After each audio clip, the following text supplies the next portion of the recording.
The Lord is my shepherd, I shall not want. He maketh me to lie down in green pastures. He leadeth me beside the still waters. He restoreth my soul. He leadeth me in the paths of righteousness for his name's sake. Yea, though I walk through the valley of the shadow of death, I will fear no evil, for thou art with me. Thy rod and thy staff, they comfort me. Thou preparest a table before me in the presence of mine enemies. Thou anointest my head with oil, my cup runneth over. Surely goodness and mercy shall follow me all the days of my life, and I will dwell in the house of the Lord forever. What's happening? Benton here, rolling out of in my little car. We're rolling out of the Love's truck stop, if we can even get out of here. This is crazy. It's pandemonium just off the I-5 here. And oh fuck me, you just can't get out. Completely blocked in. Uh, all right, I think maybe we're on the verge of escape. Taco truck open at midnight. Shout out to California. Two of them. Wow, two taco truck. This is a unlike much of the country. This is happening right here. What do they call California? World's fourth largest economy or whatever. Bear with me while we get our bearings. Bound for the San Francisco Bay. Not quite sure what the move's going to be. After that, I do like to go to San Francisco and walk around. I know the media has told folks that means walking around, stepping in dog poop. I'm sorry, human poop. My apologies.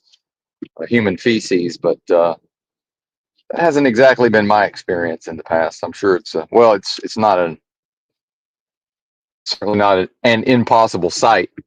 But, I'd say maybe not that much more than some other cities. In my experience, shout out to the chat. $95 I paid for a motel room. Ouch. Ouch. Now I'll tell you why.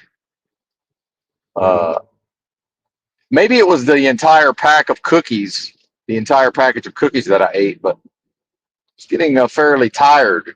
And I had talked about before that I considered taking 2 days of rest, either in, where was that going to be?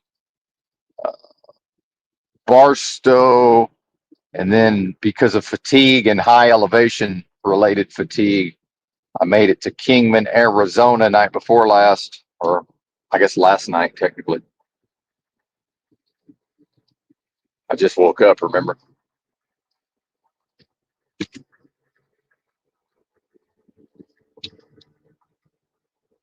So I don't know. I guess it's justifiable on that basis. Uh, Still a pretty good deal when you consider that they allowed me to check in at 11 a.m. on a Sunday morning, meaning even if the motel's kind of slow business, they're still doing Friday and Saturday night are typically going to be close to full. It's a day's in. Originally, I was going to go to the scintillating motel talk here. Originally, I was going to make it to King City on the 101, which is a little bit longer of a route. Now I'm on I-5, which I'm not a huge fan of, but it's all night driving. It's not like I can see the sights or really stop anywhere other than 24-hour places. What's up, Sam? Yeah, real bargain. Well, it's California, and actually, with the $25, and it's cash, so they're still making out okay, depending on the scruples of the innkeeper. But to check in at 11 a.m. on a Sunday morning.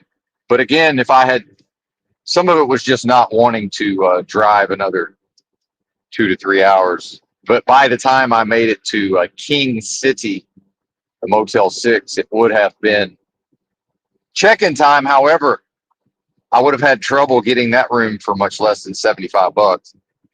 So realistically, I paid $20 just to call it a day. So I'm okay with it. Okay with it. But yeah, I definitely would not call it a bargain. I'm not a complainer, but one of the lights, my major complaint about a lot of these motel rooms is they're just not well lit. I'm not able to see things necessarily. So one of the lights, on the wall fixture was out. I just couldn't even be bothered to go, let them know to come change it or go get a replacement. Just let it ride. But yeah, it worked out good. Got good rest. I feel like I got my 2 days of rest. And the main thing is not having to drive through rush hour traffic. Because technically, I could have gotten all the way there yesterday. So we're going to roll through San Jose somewhere around 4 in the morning. Perfect timing.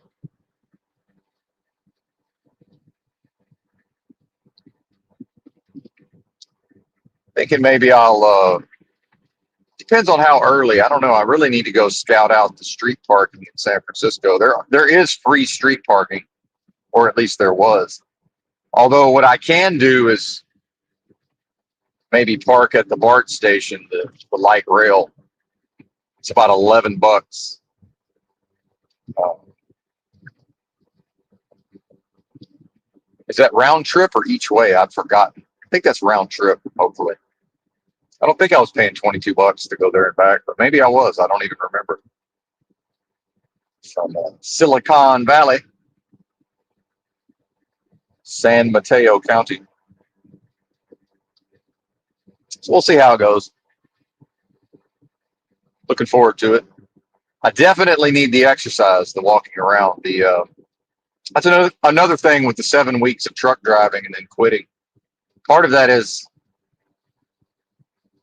I'm still going to have my walking fitness and mobility and such.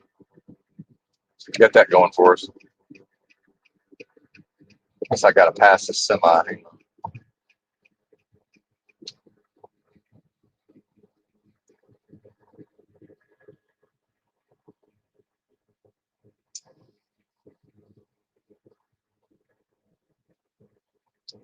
And I was too lazy or forgot. But usually when I go from high elevation to low elevation, I disconnect the battery to reset the computer system to adjust the settings back. So it takes a little while for the car to figure out, left to its own devices, it takes the car a little while to figure out that we're not to use the high elevation computer settings for the air fuel ratio. So fuel economy is down as a result. It's only money, right? It's one of those things I think about it and I'm driving and, am I really going to just pull over on the side of the road? Nah. Convenience. How much of modern life is convenience and marketing, outlays of money, Uber Eats, DoorDash, all of these things. I had some interesting thoughts going to bed insanely early. I don't even know how early, but if I checked in at 11, I was probably in bed by 2 p.m., I'm guessing. And I remember waking up several times and like, wow, it's still light outside, but definitely got a lot of really good rest. Had some interesting dreams. I no longer pay much attention to the content of my dreams. I found that for me, they are meaningless. It's some version of my brain defragging. But spiritually, I found it is possible that, when you have a motel room that many people sleep, and this is probably part of why I'm drawn to sleep on the floor, but it was a nice bed, so I slept in the bed. Sometimes it seems like whatever that residual spiritual energy is, maybe affects the content of the dreams to some extent. But overall, worked out well. But some of the thoughts I had, like every time I wake up, it's less and less now, but it's still regularly when I first wake up. It's now whether or not this is me attacking me, but it ends up being some version of a spiritual attack. It seems. A lot of fear-based, like one thought. Waking up and then having that like one thought of, well, what about this thing? And especially with the mind set up for problem solving and that analytical part of my brain that never shuts down even when I'm sleeping. As soon as I wake up, there's always something it wants to table, right? There's something that it wants to bring before the committee, right? It's like, what about this? Have you, let's now on next on the agenda for your consideration. Um, are you really going to keep paying all this money for motel rooms, for example? Well, I'll spend 95. It's like, yeah, I could probably do another night, maybe in San Francisco. Since I know the city, yeah, maybe for like 130. But I don't know, man. Probably not. But I'm over sleeping in this car. I've done enough of it. I'm over it. So I think some of those attacks and worries was around, you know, potentially, while maybe not ditching the car entirely, you know, taking a minority of items and escaping on foot, wandering around the area. And, that makes it much easier to find a place to sleep. I'm so adapted to homelessness. That's not a problem. It's more so just spoiled, man. Spoiled by not having to, and not that I had to necessarily, but spoiled by not sleeping, outside in urban areas in quite a while. So suck it up, Buttercup, right? So that sort of thing, and then with my recent true knowledge of self and these concepts of proper identification, something I'm taking to referring to as a perfect technology, because maybe you folks have this as well. What I'm going to describe here, but some of this is I'm in touch with my body, at the level of body scans, meditation. I'm paying attention to what's going on. Not fully 100% of every new moment, but more often than not. So sometimes, and again, I'm fully convinced it's actually the physiology more so than the content of the thoughts, although the content of the thoughts can be potentially troubling enough when improperly identified, by the way. Oh, there's our first by the way of the stream. Yeah, I mean, where does Bon Jovi? Yeah, we're gonna break ourselves of this habit eventually. The royal we. Sometimes, and then part of waking up also, based on my research, seems to be when the person's finally going to be awake for the day, like the cortisol. Maybe the blood pressure goes up. Maybe the cortisol hormone starts to kick in. Alertness, and so it is a bit of a practice. Waking up and realizing, well, I can't just sleep 4.5 hours and then just piddle around a motel room, and I need rest, right? So even if I just lay here and don't sleep, but it's better to then not have the physiology of a person who's going to be awake for the rest of the day, if that makes sense. So just the practices, and this also, and this gets into management of myself or Benton management, and then the listener would have their own versions of this. How much of this realm, how much of within this delusionalized experience or a delusory individuated experience, if in fact you are what I am, again, having to leave open the possibility for solipsism.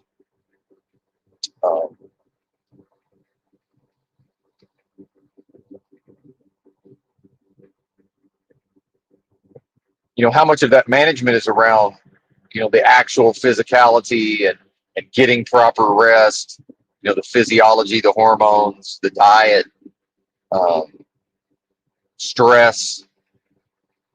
I'm doing all of this on basically no stress compared to the old me, the recent me, in fact. And it's still, somewhat arduous at times. But even like this happened, I want to say 3 separate times that I can recall, 2 to 3 times, but I want to say 3 times. And at least one of the times, maybe 2 of the times, I was very much aware that, my breathing sort of became more of an anxious, stressed out breathing. I could feel my heart pounding a little bit. And again, my perception of that is something to do with the hormones or maybe even a fight or flight. So then the Benton management comes in as far as like, while remaining calm and not exacerbating things, and then also not playing into the content, the actual content of whatever thoughts are now cropping up. But then part of the, wanting it before the committee is parts of the mind will say, well, wait a minute, we want to think about that. We want to discuss that. It's like, yeah, I understand this is not the time. Right. And I have to think I can't be the only one. Now, some folks will try to gaslight and listen to this and say, well, that sounds insane. You're nuts. Well, it's like, yeah. However, unless the other person is not what I am, meaning one with the most super intelligent force of love and creation possible to highest levels of vibrational frequency, a quickening spirit. Yeah, if someone's not that, and then having this human experience via delusion, sacrificed to Moloch's machine by our parents from day one, more or less, and the system itself, Moloch's machine. Although it would need to be the parents for the sacrifice to mean anything, right? Or some sort of loved one, presumably. To what? I guess to absolve themselves of their own sins, presumably. Again, an inversion. So the gaslighting, I already see that ahead of time. It's like, yeah, that's easy. That's low hanging fruit. And that does not advance the discussion. And a lot of the randos that might pop in, oh, well, here's a boomer. Let's trigger the boomer. It's like, yeah, buddy, I've been on the internet effectively every day since 1994, my entire adult life. Like, I know I sound like a boomer, but it's not that. Welcome to my internet. It was much better before the general public found their way onto it, I can assure you. Nobody's feelings. The internet involved, it was nerds and it was no discussion of feelings, for the most part. What up, Austin? Yeah.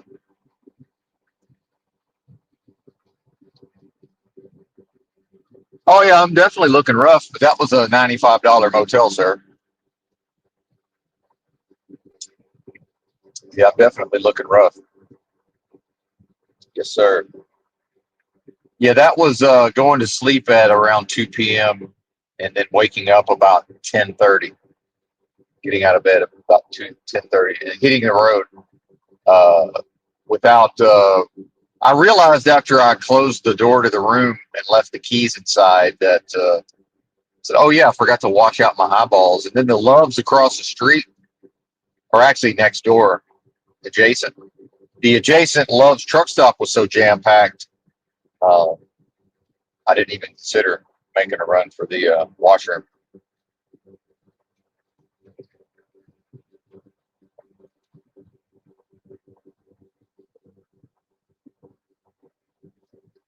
Now, my question is: are we looking forward to, some notion of Benton sleeping rough, as if that's some sort of desirable uh, thing to point and laugh at because Benton told you to get your shit together? That's what I'm curious about. But anyway, I'll get back to my discourse now.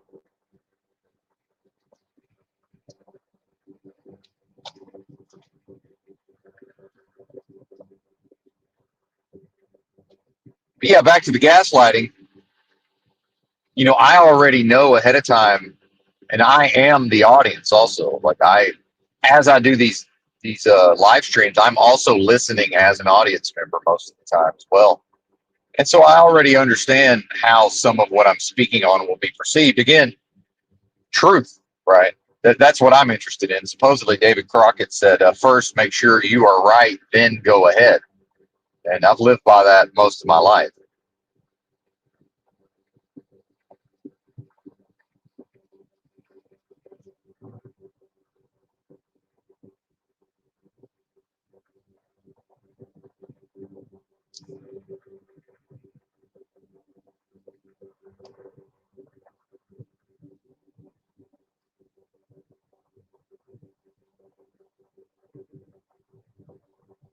Yeah, I definitely feel the spiritual attacks coming. It's still Saturday night, right? Or Sunday. Well, it's Monday morning. It's still Sunday night for some of us. Definitely. That was a mistake to be reading the chat, I can see. So we're back to the banners tab, not reading the chat. So actually, we're going to do this. This is what we're going to do.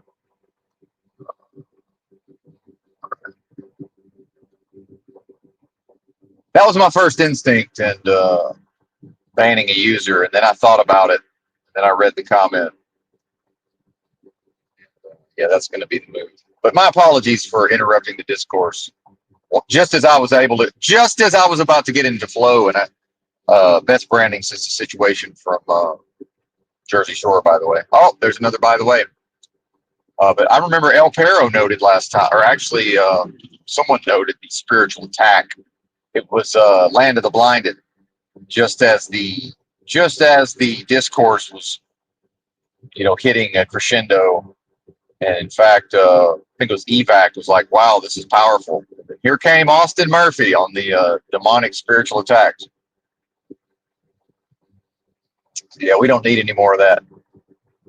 Now, whether he comes back under other names or not, I'm not aware. But there's actually been a decent amount of spiritual attacks in the chat here lately. But so back to this physiological state, the almost like in a quiet room, in a quiet bed, tissues are relaxed, a relaxed, serene, calm environment. It is, it stands out the beating of the heart, right? That rapid pace. But then the intellect and the mind says, well, you must calm back down, sir. But then again, now we're back to the AAD, the aggression, the assertiveness, and the dominance. In this inverted realm, this delusory realm, everyone, in order to serve Moloch's machine, is indoctrinated to do everything through the yang, the aggressive, the assertive, the masculine energy, right? However, when one is just become conscious from, drifting off into a nap, or maybe, one sleep cycle or whatever that is, periodic or intermittent, sleep, napping more or less, and any grasping or identifying with things like, oh shoot, I need rest, but now I'm going to be wide awake. And that also creates a self-fulfilling prophecy. And in fact, that was one of my earliest practices, was when I was quite overweight and unhealthy, and back in the day with ex-wife number one. At a certain point, I finally realized that I had known how poor quality sleep I was getting, and finally figured it out. Hey, man, there's really no point in beating oneself up based on, oh, I woke up super early, I'm not going to get back to sleep, because now there's no chance of going back to sleep. I recognized that, 20 years ago, before I'd really learned much of anything about any of these topics. And so that's just one little practice. It all adds up to, it can add up to quite a bit over time. And again, by way of more so encouraging myself, I'm not on here to encourage Austin Murphy or others. If other folks find inspiration, well, probably those folks already had a desire and maybe have already begun, versions of their own affirmations, or whatever those early stages of practice can be. And, of course, I would always want to be encouraging of that, but the purpose of the live streams is not to get any, the purpose is not a groundswell of momentum, to create a group or a mailing list or a business or coaching or any of this. Like, that's not the point, And coaching, it seems to me, is just like, it would be me telling the person things they could figure out for themselves anyway, just by doing some Google searches or asking Chat GPT. But then it's the, sort of just somebody to listen to. I would just be more or less listening when the person talked about, their recent experiences, which does have value, certainly. I don't know that that's something that I would be well suited to. And the whole transactional nature, I would do it freely, actually. But the whole transactional nature of business within Moloch's machine, part of potentially sleeping rough on the streets in the near future, Austin Murphy, although that's not a given, that's actually a fallback. I'll have you know. That's actually that's always plan B if other stuff doesn't work out right. When I talk about that, all that exists at the level of our experience within this delusion is that here it's now and now it's gone, right? The now. I have no way of knowing what may or may not occur in the very near future, if that makes sense. But yes, I'm never not sleeping rough on the streets in some way, Austin Murphy. I'm never not, meaning I'm always prepared if necessary to make myself a place to sleep in an urban area and go to sleep. So yes, although that's part of what I was thinking about this morning, Austin Murphy, if you're still around. That's part of what I was thinking about is probably naps. I may be entering the stage of old age where there's going to be a daily nap somewhere, and urban environments are certainly well suited to that. And then parks and such, it's a normal thing. And furthermore, and I think maybe that was one of the when I had first got sort of jolted out of my sleep and then began to manage the physiology such that I would be able to potentially go back to sleep, which I was able to do. And I mean, look at the degree of difficulty here, right? What I'm describing. And I know many people will hear this and just say, oh, yeah, well, everybody's good at that. It's like, that's not been my experience. My experience is that a lot of people are lousy at that. And in fact, the people who say, well, that's easy, everybody can do that, are probably the some version of the sleeping pill crowd, right? Like taking something every night to go to sleep. Like I don't take anything. Some of the supplements and spices and compounds that I ingest certainly assist with restful sleep. So you know, and more, the way that I identify spiritual attacks so quickly is it seems to be out of context in a vacuum, and it's just like one thing. Like, are you sleeping on the streets yet? But then, yeah, I understand that I look rough. However, I look rough in a lot of the thumbnails on this channel.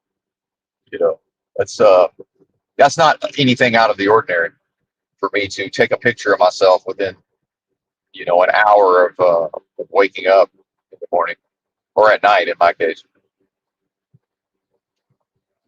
and to quote look rough. And I mean, I hope you're aware that I looked at the picture and posted it anyway. Like I was free to use an old picture. I was free to, I like the background of the motel though. And even as vain as I am, Austin Murphy, part of it was, understanding exactly what's going on with my physicality, such as, unlike yourself, like pulling up my shirt, pulling up my hoodie, and looking at my midsection in the mirror, in the motel room mirror. Some things like that, right? Anyway, I don't want to get too involved in cranky old Manning, old Austin here. So let me digress back into. And I hit, and the reason why I'm describing all of this process of coming to consciousness out of a reverie or a dream or a sleep state, and then managing my physiology to go back into a sleep state if possible, or even to just lie there for an hour, but without the tension, right? The physical tension of the body, when it goes from a relaxed state to, okay, now we're up and about and we're moving around. But I hit on a very subtle point about the nature of the now and proper identification within delusion. And it was very subtle. And I actually spent maybe 30 minutes, lying in bed, sort of mulling it over.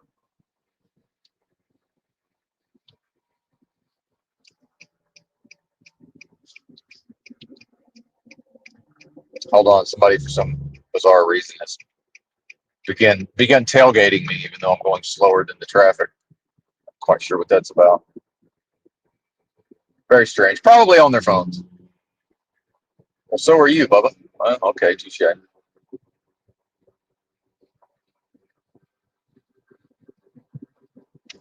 And then also, real quick, before I get back to the main topic I want to address, although I don't know that I have a firm enough grasp of it to really elucidate it or shed light So probably I'm going to have my own version of um, sort of sussing it out in the moment if possible, and maybe I'll hit on other topics as well.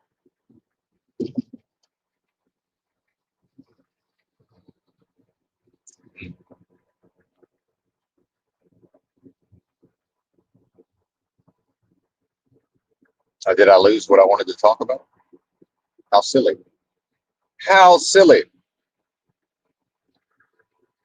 I think I did.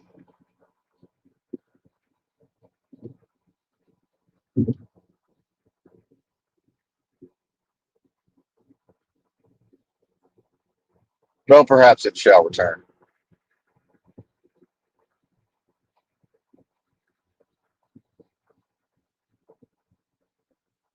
Perhaps.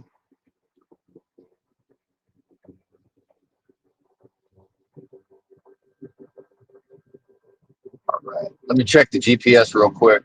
I know I'm on I-5 for quite a while, but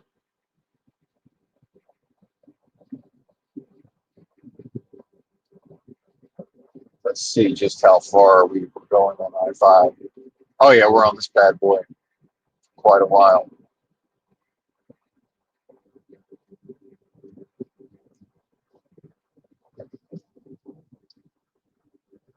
Hmm.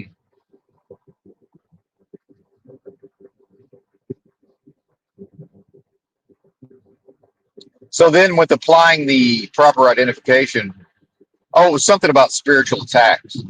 Something about spirit. That's what I was going to talk about.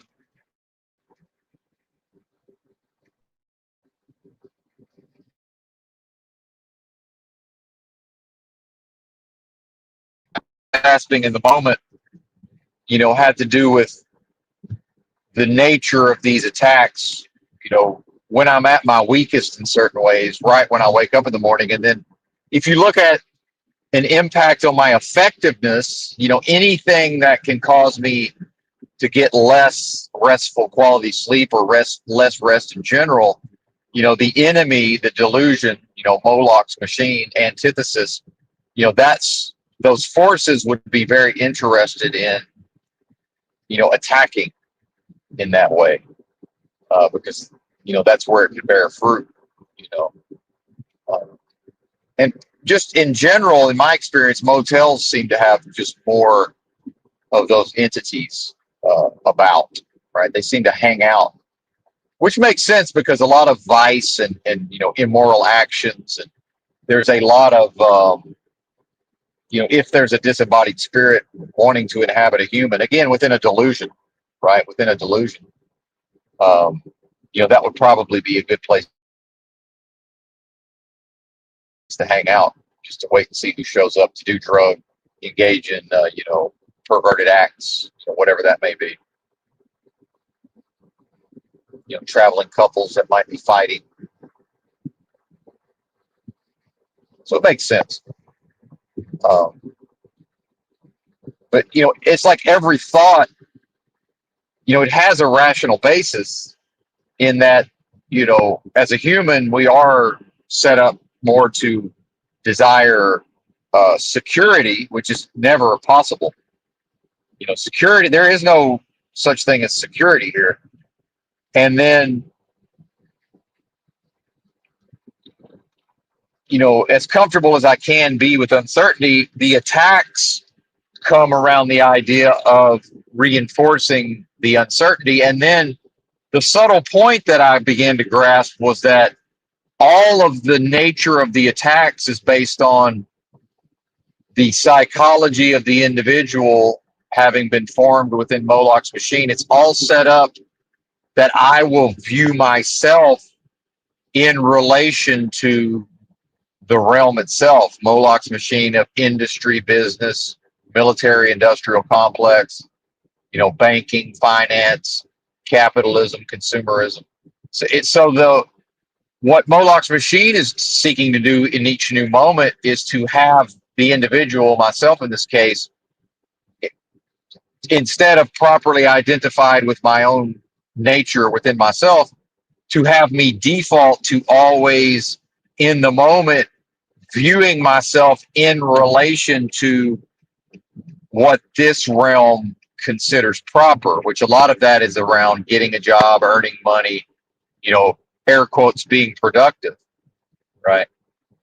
So that my psychology, being a product of the system, is set up to where anytime I'm becoming aware of these uncertainties, it's to have me identify erroneously by viewing it as if, okay, but the reason why you are experiencing uncertainty is because you've chosen to turn your back on serving capitalism, consumerism, being productive.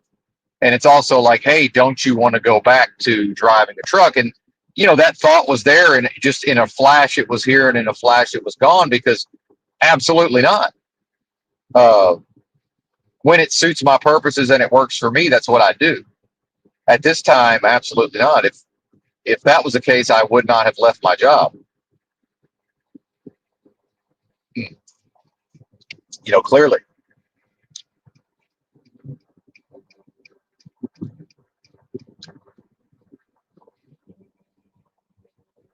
But it's this notion of, hey, do what Moloch's machine wants you to do. Do what antithesis wants you to do. And in fact, the psychology will say the reason why you are feeling this way is because you're not doing these things in service of Moloch's machine. And then the way advertising is set up and marketing is, it's this idea around, oh, okay, well, buy our product or service, and now you can rest assured and relax. So in the moment, I saw my own psychology.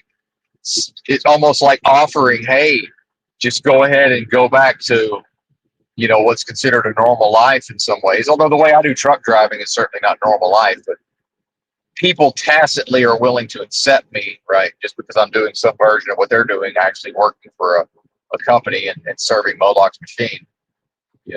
So no reason to crabs in a bucket me, right? From their perspective.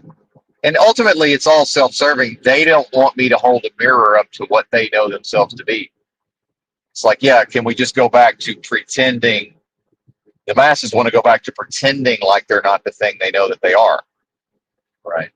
Meaning someone who was sacrificed to Moloch's machine right out of the gate, and every single day of their life serves Moloch's machine. And I can sleep on the streets every day of my life, every day for the rest of my life, and still will never know defeat, right? And it's not about comparing myself to Austin Murphy, but look at the attacks, right? Look at how quickly the attacks come and how directed the attacks are, and look at the purpose of Austin Murphy's attack. It's, hey man, just go back to doing what the system wants you to do. See, it's sort of, hey man, go back to conforming, go back to the status quo, and if not, perhaps you will be ridiculed. Well, do your worst, Austin Murphy. Do your motherfucking worst, right? You have your reward anyway. I mean, you have your reward. You're certainly well rewarded within this delusion of Moloch's machine. So I don't think there's anything for me to do with respect to that. But so I was realizing, like, wow, my psychology really is set up in an inverted way.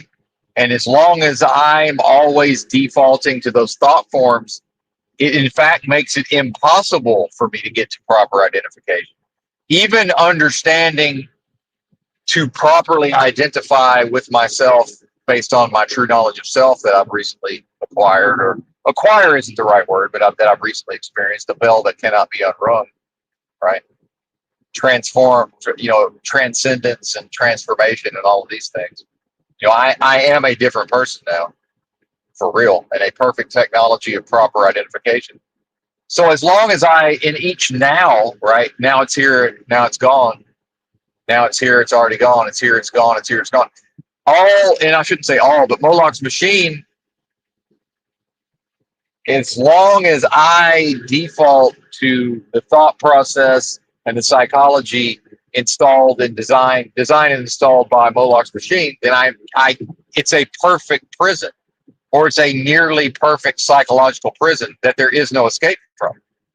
And the system will then further any efforts to, in the future, to look back and say, wow, that was horrible. You know, it's some recognition of waking up and having these, what I've called in the past, racing thoughts, right? And earlier forms of my practices was, well, to meditatively watch the thoughts, but let them leave without attaching to them, but then knowing the first few reps, right? The first few times, the natural thing is I would in the past identify with those thoughts. Now I'm not identifying with them at all, except maybe the very first one I'll identify with it. But by the time the second and third are coming around, I'm already utilizing that perfect technology. And thus the stress and the anxiety and the fear is never able to fully kick in, even if the heart rate's already increased, right? Even if now it's some version of the cortisol's kicked in and the heart's going doom, doom, doom, doom, doom, doom, doom. And then also I know I can do the deep vagal nerve breathing, which is I'll breathe in for like 4 seconds and breathe out for 8 seconds. And see, that's such a powerful tool. In the moment, I don't even want to go to that. Like I know that will actually more or less nip all of this in the bud, and it will make it more. It will increase the chances of me being able to go to sleep quicker. The vagal nerve breathing. But at this point, it's almost like I'm showing off in a way. It's like, hey, man, and developing further. It's like telling myself, well, I'm pretty sure I can handle this without involving myself in the deep breathing. Like, look, how about we just keep the breathing where it is now and then just see what it naturally does? Because I suspect it's naturally going to go back into something with a longer, a longer out breath. And that is associated with relaxation. If anybody's not aware of when the exhalation is longer in duration than the inhalation. And that does happen naturally, with associated with sleep. But then the person artificially, can choose to do that as well, actively.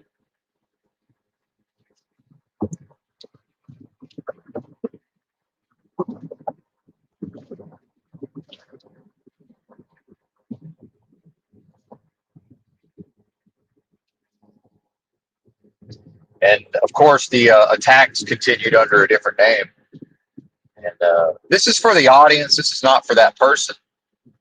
This is not for that person's edification because that person probably can't be helped.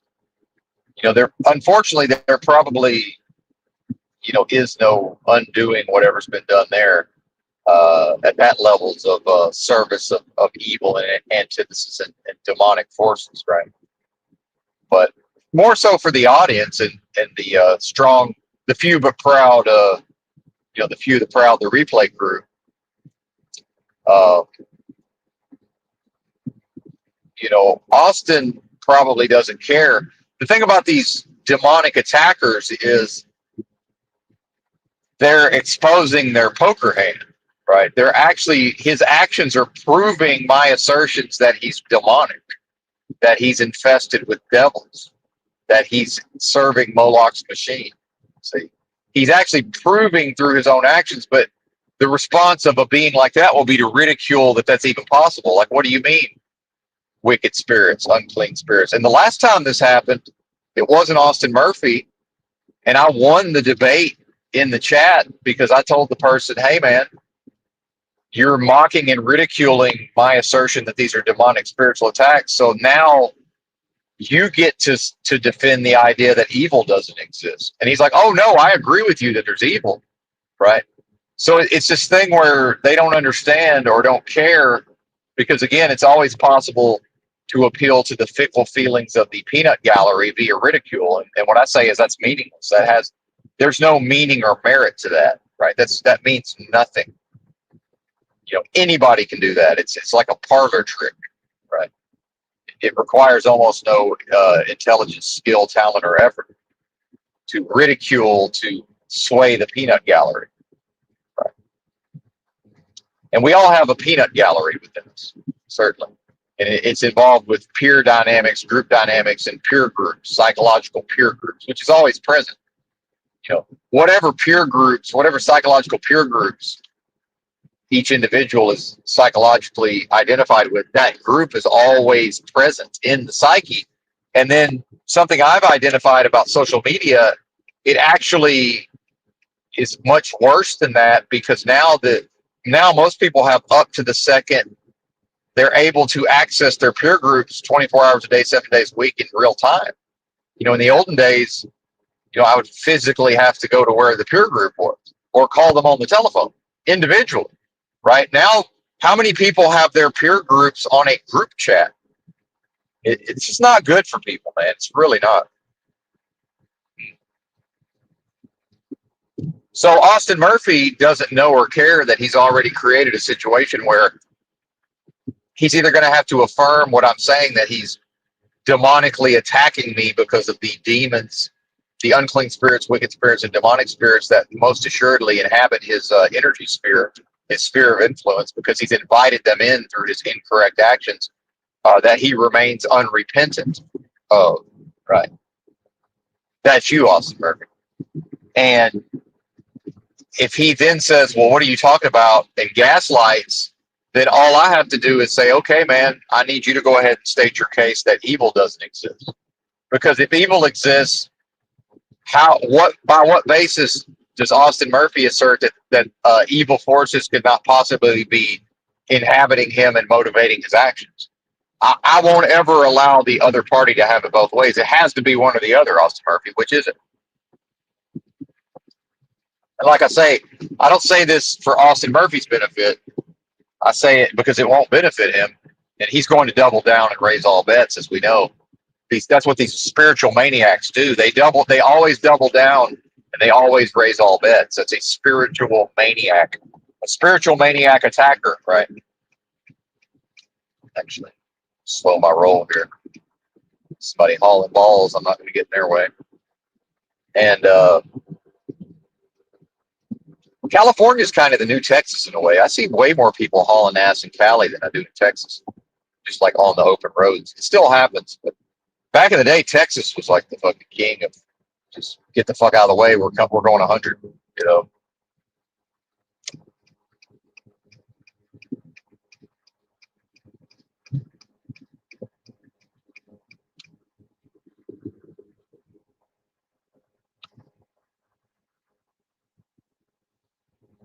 So that subtle point, what I recognize in the moment is, wow, like my own psychology is designed to default to shaming, guilting, and this is the key point. This is what I was working with this morning. This is what I would have wanted to write down.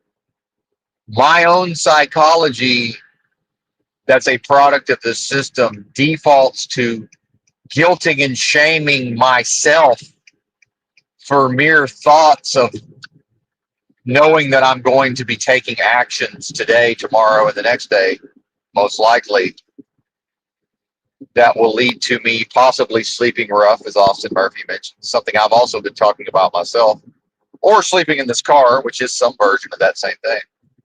Right? Or while I still have money, perhaps choosing to pay exorbitant fees for a motel, perhaps. Right?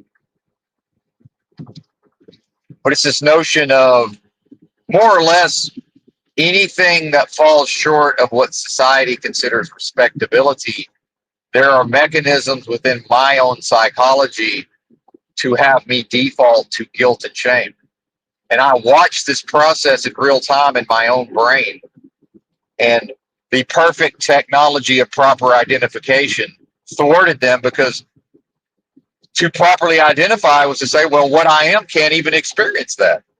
What I am can never even have a notion of any of that. Again, Jack from Jack and the Beanstalk, unable to what? Conceptualize catastrophe. So the psychology, having specific subtle thought forms in order to potentially induce guilt and shame, that's dead. That's a dead thing that can never have life, that belongs to a realm of death, destruction, depravity, decadence, and delusion. Delusory by its own nature. Right. And then that's actually a cause for what? Joy. Now the being is joyous in the moment, realizing, wow, this is how powerful I am. This is how I know not how powerful I am, but this is how it's like, okay, look at what I am, that this realm of delusion has the antithesis of what I am, right? That's attempting to usurp the authority of what I am. The authority of what I am. That's what antithesis is. Antithesis is the usurper. And look at how it's doing it. And it's doing it in part because, in a biblical sense of have you considered my servant Job, antithesis accepted the bargain and would have understood, okay, I'm going to get first shot at each new being because I'm going to, and not me, but I don't even like talking this way. Antithesis would know, okay, very quickly, antithesis would have influence over humanity very quickly and use that influence to have a pagan god Moloch, and then to have each new being sacrificed to that pagan god, right? And that's it's a huge advantage. It's a big head start in a race, right? In a spiritual war. And that accounts for why my psychology operates as it does. And the perfect technology of properly identifying with what I know myself to be immediately obliterates the enemy attacks. The enemy attacks are immediately obliterated because what I am is more powerful than anything any of us, including Austin Murphy, could ever imagine, regardless of where the delusory, individuated idea that there's a physical Benton with a physical body, where regardless of where that physical bag of bones lies down for the night or in the afternoon, wherever it lays its head. Again, the birds of the air neither sow nor reap nor gather into barns, right? Birds have nests, foxes have holes.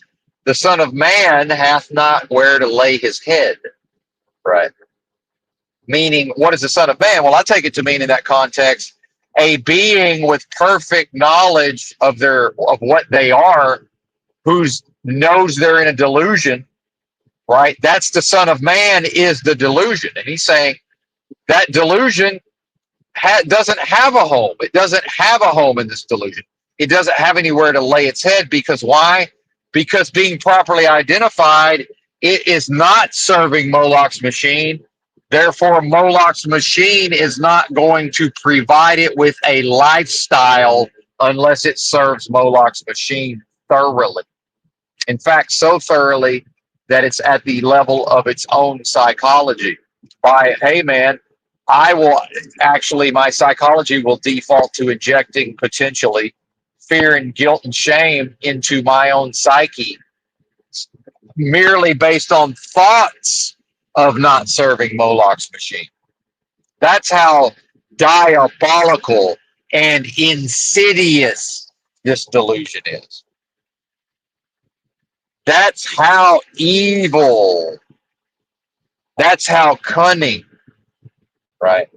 But what I am, the quickening or a quickening spirit, it's always able to quicken as evasive action, almost like Top Gun, the movie Top Gun. We'll just do a barrel roll out of here, right?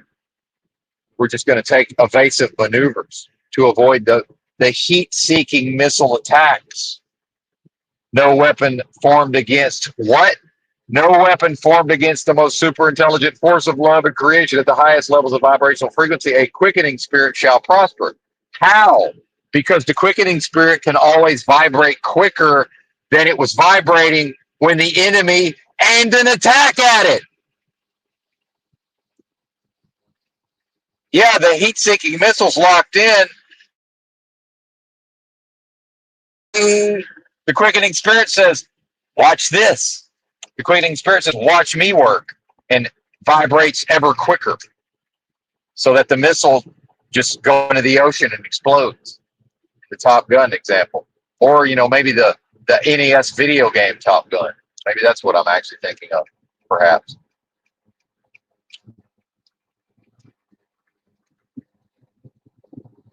So it's in each now, when I'm properly identified, that means I cannot default to identification with this realm. So that's where your active or your yang comes in.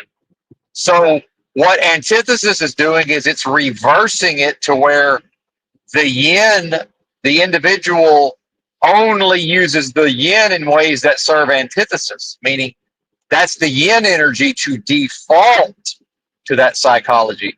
So, meaning if I'm not yang, dominant, aggressive, assertive, identifying with my own nature in each now, I will default or fall away from proper identification into the feminine or yin or passive acceptance of the validity of what? The realm itself, the validity or authority of Moloch's machine. Moloch's machine has no authority. Moloch's machine or antithesis can never have authority over proposition or thesis. Only by me and you and everyone else, if in fact you folks are discrete beings, only through our own refusal rebelliously, and some of this does line up with the Bible, only by the individuals rebelliously refusing to properly identify that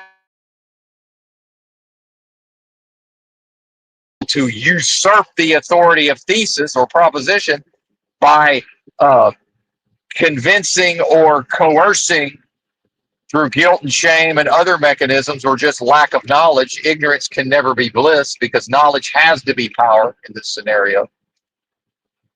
To have each individual's creative output that never lies dormant, to subvert it into what? Usurping the authority of what they are. And that is the biblical notion. When let me have a shot at Job, just take away his material wealth in this delusion, and he will curse not God, he will curse his own riches that reside within him, which is his own nature and true knowledge of self. Antithesis will usurp that authority if possible, because when Job treats his blessing as a curse, that is the usurping of authority. That's how serious this spiritual war is, boots on the ground. So go ahead and attack me, Austin Murphy, based on I might be laying my head down on a patch of concrete. Are you crazy? Are you crazy, Austin Murphy? How's that going to work, Austin Murphy? I might lay on the concrete and deliver this discourse and praise the Almighty. The kingdom of the Almighty is within me, Austin Murphy. Maybe it's still within you. I don't know. Or did those demons, in order for those demons to hang out, did they demand that that little light of yours be turned down and dimmed to such a low level, right, that it may as well not exist at all, Austin Murphy? Is that what's happened? Perhaps. Perhaps that's what's happened here.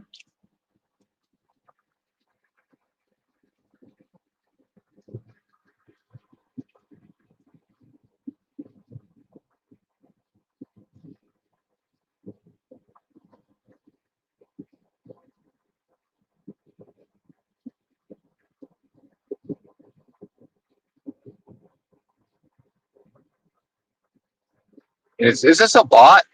Every stream I do now, this person named Chris comments Rebecca with these emojis. Wonder if it's a bot. So that's the very key, very key subtle point, and that makes the dealing with the physiology of waking from sleep and maintaining a restful state. That makes it worth it to add to my knowledge base and my toolkit, and also to recognize, an affirmation that I'm on the right track. It's like, wow, my own fucking thought process is set up so that I will guilt and shame myself, right? That's evil, man. That's straight up evil. And my parents, whether they knew they were doing it or not, they lifted me up metaphorically and sacrificed me to this delusion, this evil, insidious, pernicious, diabolical delusion. Again, the source, right? Source, you know, the most super intelligent force of love and creation, the highest levels of vibrational frequency, a quickening spirit, that's indivisible, right? So of course that force, just like Jack from Jack and the Beanstalk, it's unable to conceptualize calamity, right? And on some level, I would have to assume that spirit would be like, well, if these bozo humans allow antithesis to coerce or trick them into usurping their own blessing, right, at the level of authority, and out of their own rebelliousness, right? Fuck them. And I believe that about myself. If I'm actually willing to identify with what uh, Austin Murphy's asserting about looking, which I look rough, I get that, and sleeping rough, right? Fuck him. If Benton is that weak, fuck him, right? We don't need him, and that again, the royal we, the one, or more correctly, we never knew him in the first place, right? That most super intelligent force of love and creation possible at the highest levels of vibrational frequency, a quickening spirit. What would it say? Well, if it turned out that Benton consented to the subversion of his creative force, such that he effectively cursed his own blessing, and that's what blasphemy in the Holy Spirit means. I've realized now that's what they say is supposedly that's the only unforgivable sin in Christianity is blasphemy in the Holy Spirit, and nobody's really been able to tell me what that is. Well, I just answered it, right? It's to turn one's blessing into a curse at the level of authority by saying, well, actually, antithesis has authority and thesis is usurped. Thus, if Job was willing to curse his blessings, because why? Because the physical components of those blessings were taken away. And in some way, it's antithesis seeking to say, hey, man, the symbol of your blessing is what, Austin Murphy? A comfortable bed to sleep in, money in your pocket, a car to drive, a job to do, being viewed at the level of your reputation by the people in this realm, right? Accepted by your peers, right? That's all dead, homie. That's all dead, homie. But do you see what the attacks are designed to do? And we all saw it right here, 4 people. Well, 3 in Austin Murphy, perhaps. Because, see, what I have to think is that little light that may still be it within Austin Murphy, whether or not he's blasphemed in the Holy Spirit, that's not my problem, Austin Murphy. I have not and never would do that. I've never even managed to get angry with God. I've seen people in the so-called truth community posting about being angry with God who claim to be Christians. How can a person be a Christian and be mad at God? That doesn't even make sense. I mean, it really doesn't. I've never done that my whole life, ever. How can someone who accepts that there's God, right, who would also accept that there must be evil or antithesis, and they're not mad at evil? How are you not mad at evil? Why? Because evil writes good songs and evil makes devices and TikTok and the internet. And it doesn't make them, of course. It does it through influencing humanity within a delusion, right? Subversion of creative forces.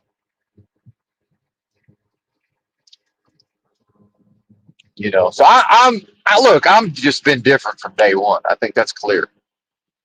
I'm better than most of you. That's just a fact.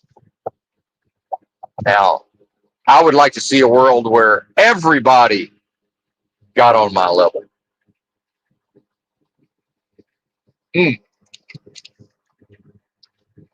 Or better yet, pass me up. But what am I to do when I know I'm some version of Krishnamurti or Alan Watts or whatever this is, and I'm not going to turn what I'm doing into a business. I refuse. And the closest I saw to somebody living that truth is Krishnamurti, because he was, as a child, this theosophy that Charles B. Sant and that I always forget her name, Madam, whatever the fuck her name was, uh, found him in India, and then they were training him to be their world leader of theosophy. And when he reached majority age, they turned over the keys to him. And he said, well, if I'm in charge, we're disbanding this entire organization, more or less. You can go read about that on his Wikipedia page, right? And I will not, I refuse, you know, and I might come on here and renounce the this realm in its entirety. And this is what Austin Murphy doesn't understand when he thinks he's going to spiritually attack me around Sleeping Rough. I might drive this motherfucking car to San Francisco. I might to the Bay. I might park it at a fucking. I might just park it somewhere. You know, choose what I'm going to walk away on foot with, and just leave the rest. And I might not ever come back to it. Now, I'm not saying that's what's going to happen. I'm saying that's absolutely within the realm of possibility. Right? Burning the boats, burn the boat, metaphorically, right? And then I can change my mind in the intervening time and go back to it if it's still there, right?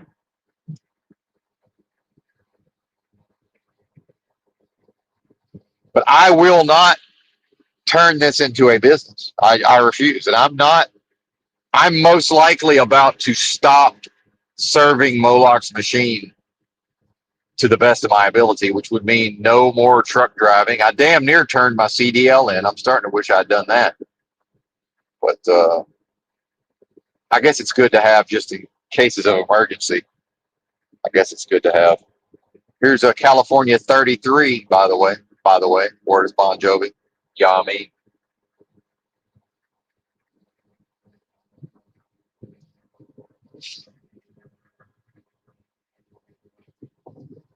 And all antithesis can do, all this realm can do when, and it knows, this realm knows exactly what I am. And if you are what I am, it knows exactly what you are.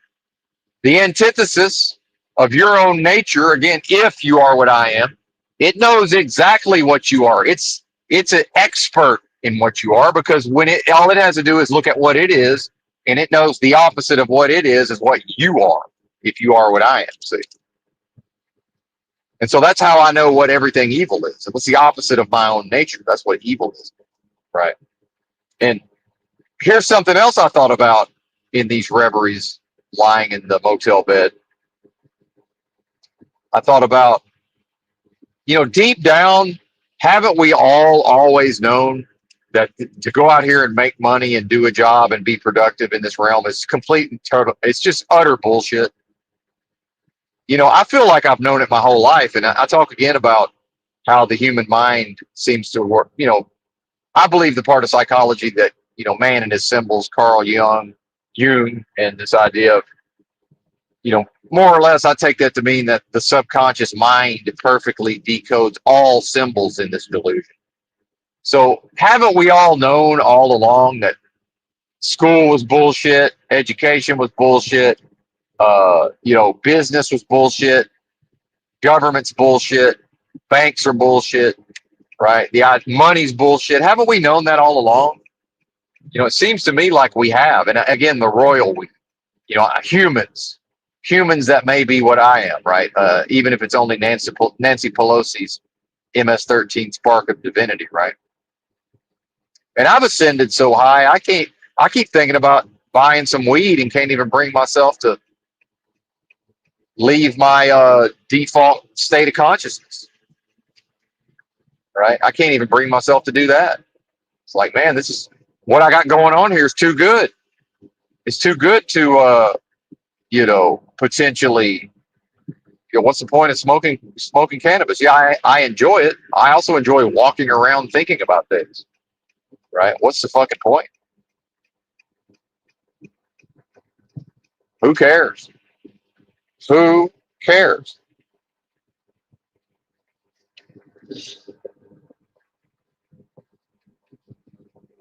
So A lot of the practices for me in the near term is doubling down and raising all bets when it comes to this realm offering me employment, offering me, hey, don't you want to be somebody? Don't you want to make something of yourself? And that's never going to stop. It'll always be offered. There will always be an offer to serve Moloch's machine. That's never going to stop. And so people can talk about, oh, economy this, economy that. Well, the function of the economy always, the economy is never not based on making rich people richer in each new moment, every moment into perpetuity, and it never fails to achieve its purpose. Never. It never fails.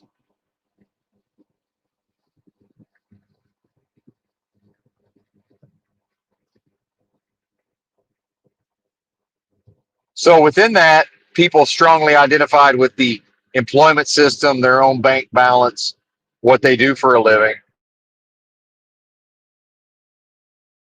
They're different. See, this is a lie.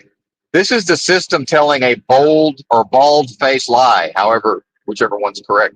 The system lies by saying, hey, man, first the system points out the present circumstances, the economy.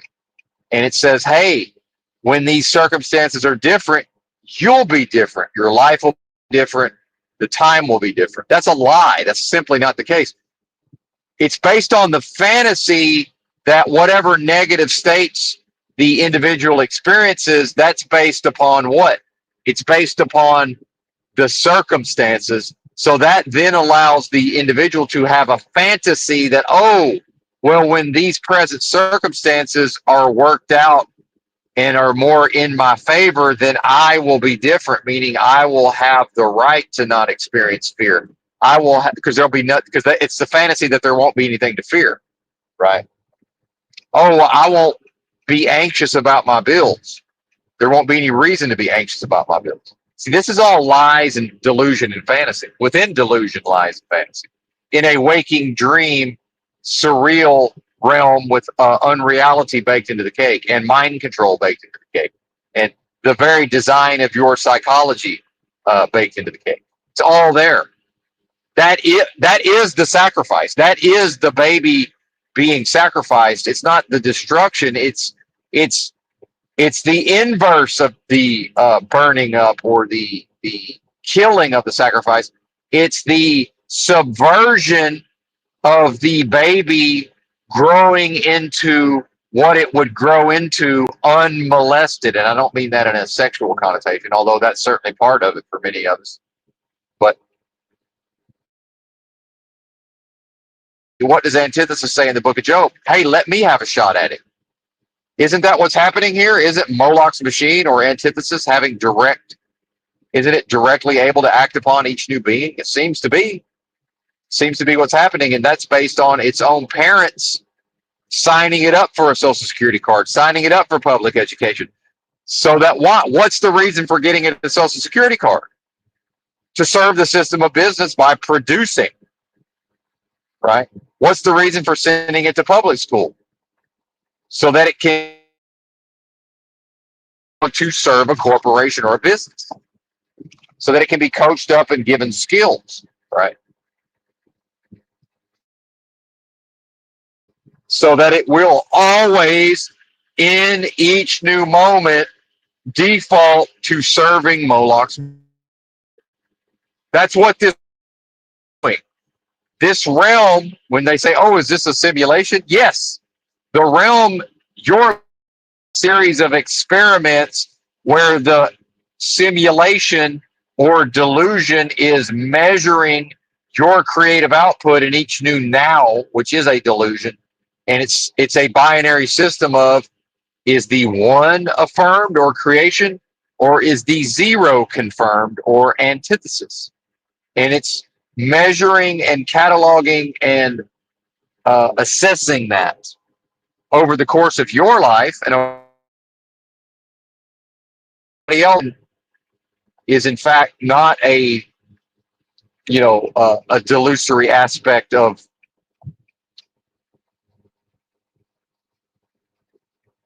Hang on, we got people can't drive out here.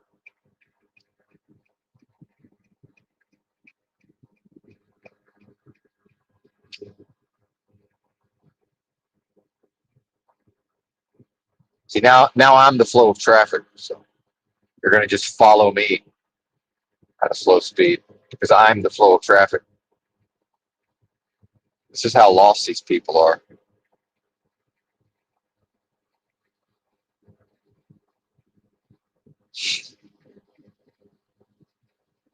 Well, I was once lost and now I'm found. See, that's backwards. Where? Where was I lost? See, when we say I was once lost and now I'm found, what do we do with that? We externalize that. So we say, oh, I was lost in this delusion and now I'm found, meaning the Lord or God outside of me has claimed me and found me. No, that's backwards. That's where it's not to be found. The kingdom of that force is within me, meaning I was lost where? Within myself. How? By not properly identifying with my own nature within myself. Now I'm found where? Within myself. How? By properly identifying within myself based on what I know myself to be. And that's 99% of everything I must do to get through each delusional day, Austin Murphy. That's it. That's 99% of what I must do at the level of effort. However many days, and I'm not promised tomorrow. I'm not promised the rest of today. It's a delusion anyway. Part of me wants it to be over with. Part of me's been wanting it to be over with. Right. And I don't know what's going to happen when I preach this on the streets of the San Francisco Bay Area, Austin Murphy, but that's about to happen. And whatever demons are infesting Austin Murphy, that's the last thing those demons want to see is what I am, the I am glorified and magnified and put on Front Street in a major metropolitan area at the level of powerful preaching. That's the last thing whatever demons are infesting, whatever demon infestation Austin Murphy suffers with. It's the last thing they want to see. Not because their delusion will fail, because antithesis can never carry the day. Antithesis needs every little light to be so shrouded that it can't be seen at all, so that it can appeal to legalese, law, in a court like the movie Devil's Advocate and say, well, I mean, yeah, all of creation's been going forward based on this notion of the authority of this super intelligent force of love and creation at the highest levels of the vibrational frequency, a quickening spirit. But look what I've done to it. Right. So how could it possibly be what it claimed to be? That's what this place is. That's the modus operandi. That's the MO of this place. The modus operandi of this place. Exactly that. And that's what your parents have sacrificed you to, is to be birthed into a delusion and the delusion is the idea that it's possible to break off a little chunk of an indivisible force and have this experience in a realm of delusion of its own creation, right? Yeah, that's right, of my own creation in a way. For what I am, that creative force never lies dormant within delusion. All it knows how to do is create. What I am doesn't know how to not create. That's what's happening here. Yes, delusion. What I am is also able to create and inhabit, although not technically speaking, only via what? Surrealism and unreality. Only via surrealism and unreality. Here's the big wreck I've been hearing about on Google Maps. Somebody done fucked up big time out here. Probably a big rollover. Probably a big old semi rolled over, most likely. Can't even really tell, it's so bad. Probably multiple deaths. It looked like they were intentionally shining the lights to not shine the light onto certain areas, if that makes sense. So I couldn't even really tell what the fuck had happened or what was going on.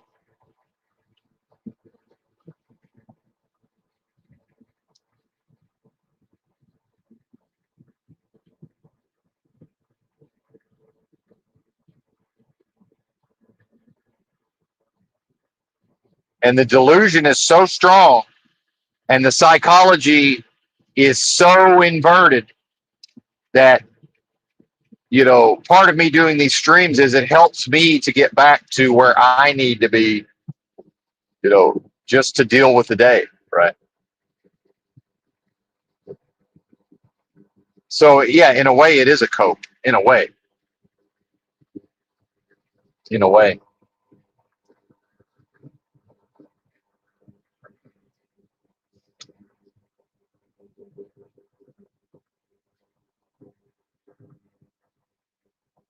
And, part of me realizes what Austin Murphy's talking about with how rough I look. That unattractive or unappealing thumbnail. Yeah, less people will come to the live stream, and that's a very human thing, right? Who cares? You know, uh, who cares? This ain't my business. I don't. My business don't have nothing to do with this realm. What did Jesus say in the Bible? Something about he's about his father's business, or maybe that's Tommy. I don't know who said that, but I think maybe that's an Tommy bastardization of the Bible. Either way, it seems appropriate, right? And it's right there in Star Wars. I am your father, but not yours, mine. That's what I am. I'm one with that thing. Where? In a delusion at present. Where? Within the delusion, within my own sphere of influence, which itself is a delusion, within this physical body, which itself is a delusion. And this gets into the crazy horse, the great American crazy horse, this great physical warrior and spiritual warrior who talked about that this is the dream world. What's another word? What's another word for a dream world? A delusion, a waking dream delusion. That's what this place is. And they said his invincibility in battle. They said he could dream himself into the real world behind this world. And is that what I'm now beginning to do? But it's not even that. It's to know that I'm not here, and that what I am one with is it's not even it's not in a place or in a time. It exists beyond the possibilities of all of that. In fact, time and space is contained within that force, if that makes sense. Because what the potential for the existence of time and space exists within that most super intelligent force of love and creation possible at the highest levels of vibrational frequency, a quickening spirit. It exists within that. But the within is not even. That's already semantics based on what? Based on the limitations that I imposed by my own creative force within this delusion that is not even real in the first place. Imagine being able to reason one's way through all of that in real time and maintain one's sanity. That's how powerful I am. Doing that now. Doing that now. How about you?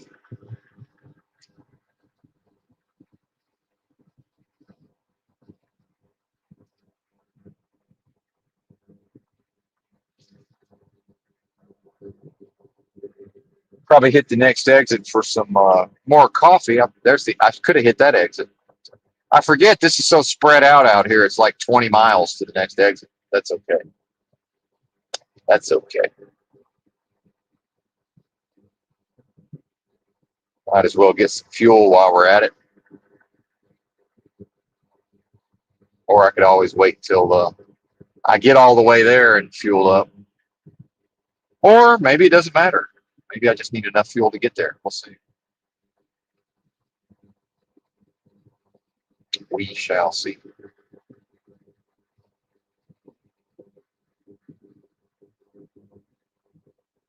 And everyone always reveals themselves over time. And to be within this delusion as a human a delusory individuated being, right? Or an individuated delusory being is to be performing and within the simulation, of course, some version of the Sims, right? Some version of that, and being assessed, cataloged, and measured, right? But I know I'm performing, so I'm going to put on a show, Jack. Believe that. I'm finna put on a show in each new now, and not in a see the Moloch's machine will have people thinking, oh, he must mean some uh, a clockwork orange version of ultra violence or natural born killers or whatever. It's like, yeah, why do you think Moloch's machine has predictively programmed people if they do begin to identify properly, right? Or they start to figure out some of what I'm speaking on here, but they're not able to act on it mind, body, and spirit. Well, it might be some notion of, well, okay, now, a version of nihilism, meaning, uh, you know, if everything's meaningless, right? Or to believe in nothing, that can't ever be the case. Because if someone goes on an ultra violent spree, that person is performing before everyone watching the simulation. They are performing and saying, well, actually, ultra violence has meaning. So do you see the trickery in the games of Moloch's machine? It's to say, okay, well, if a person does rise to some seemingly revolutionary state of understanding and comprehending, like Benton here seemingly is, or Ted Kaczynski, right? Well, then of course the being will always go off into some version of ultra violence, and then what will that do? That will then debunk or discredit the performance itself, and thus what? Again, usurping the validity of the ideas, right? So to perform, it in fact, proper performance precludes any. Okay, well now I get to treat this place like it's some version of Grand Theft Auto. It's like, well, absolutely not. Well, number one, that's not an option spiritually, because it would be an option for me to artificially end my own experience within this delusion, which is probably what I would do. Y'all catch my drift by now. Because I have beaten the game long ago in certain ways. This is kind of like the side missions in a way. But so in the context of that performance, there's not even luxury. See, that's system speak. This idea that, oh, going out here and living some version of Grand Theft Auto, but IRL, the best possible video game, right? The highest resolution video game with the best graphics would be, what we believe to be reality within this delusion. Now, some folks by now might say, well, actually, we prefer the video games. Well, yeah, okay. But that's not the point I'm making. I'm not talking about a preference. So, in fact, what most folks refer to as nihilism is nothing of the sort. It's an inversion of what nihilism claims to be. And I learned this from observing a person that used to be around the channel called Mr. Miyagi. Mr. Miyagi, AWE space big G, which is probably some version of a mocking of God, I'm assuming, or a mockery of his own, cursing of his own blessings, probably, or symbol of that.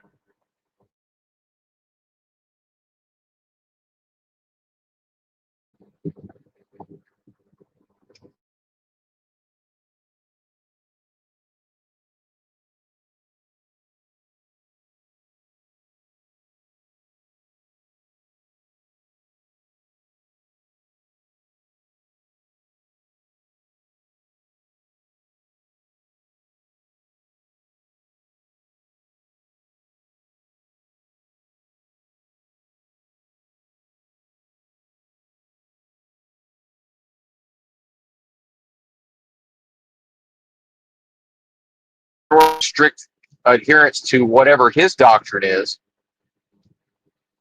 that is nihilism. really the inversion. It's to not believe in the specific thing itself, which I take to mean the validity of antithesis. I think that he actually, whether he knows it or not, means the validity of antithesis, or more correctly, the invalidity, or also correctly, the invalidity of thesis or proposition.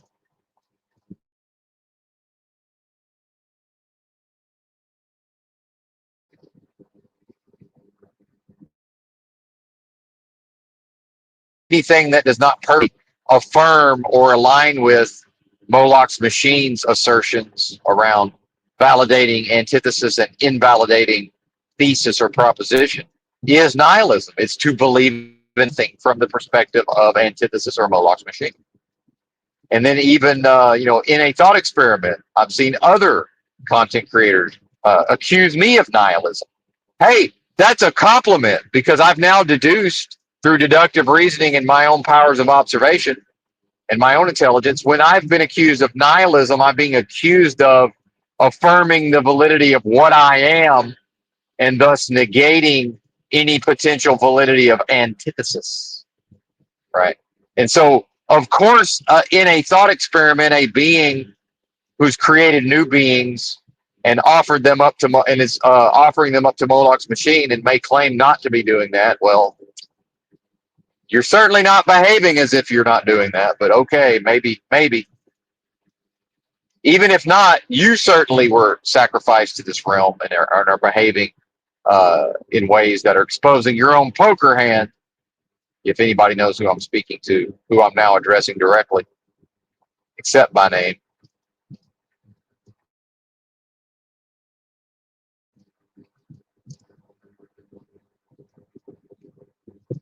A spiritual attacker of yours truly, also. And that's another thing about this delusion to understand. It's not to martyr myself, but there's no such thing as a friend in this realm. A friend is a mechanism whereby antithesis and Moloch's machine will spiritually attack. Right. Now, are there other individuals who will assist along the way, perhaps divinely inspired in that moment? Absolutely. And that's another thing. My spiritual attackers can also serve what I am. It goes both ways. Right. It absolutely goes both ways.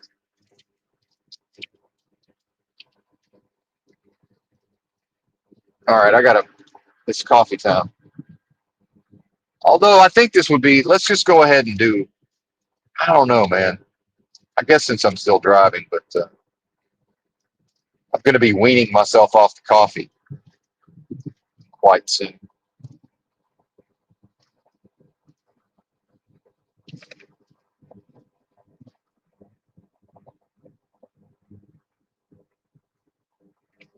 In case anybody doesn't know, I have something like, I don't know, $6,700 or something. Like, I'm free to just continue driving around and sleeping in motels if I want to. But that won't last, of course. But as long as I save enough money to buy whatever little bit of, I need like some new shoes and stuff. But I guess it doesn't really matter.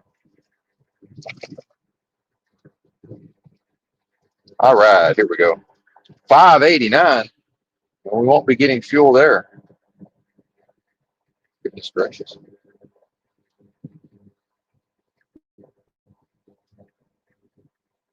What time is it?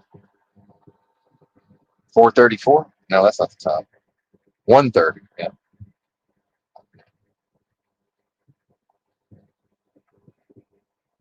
Well, that's on the wrong side of the freeway. I don't think I can even get over there. Yeah, that's more of a local deal, I guess.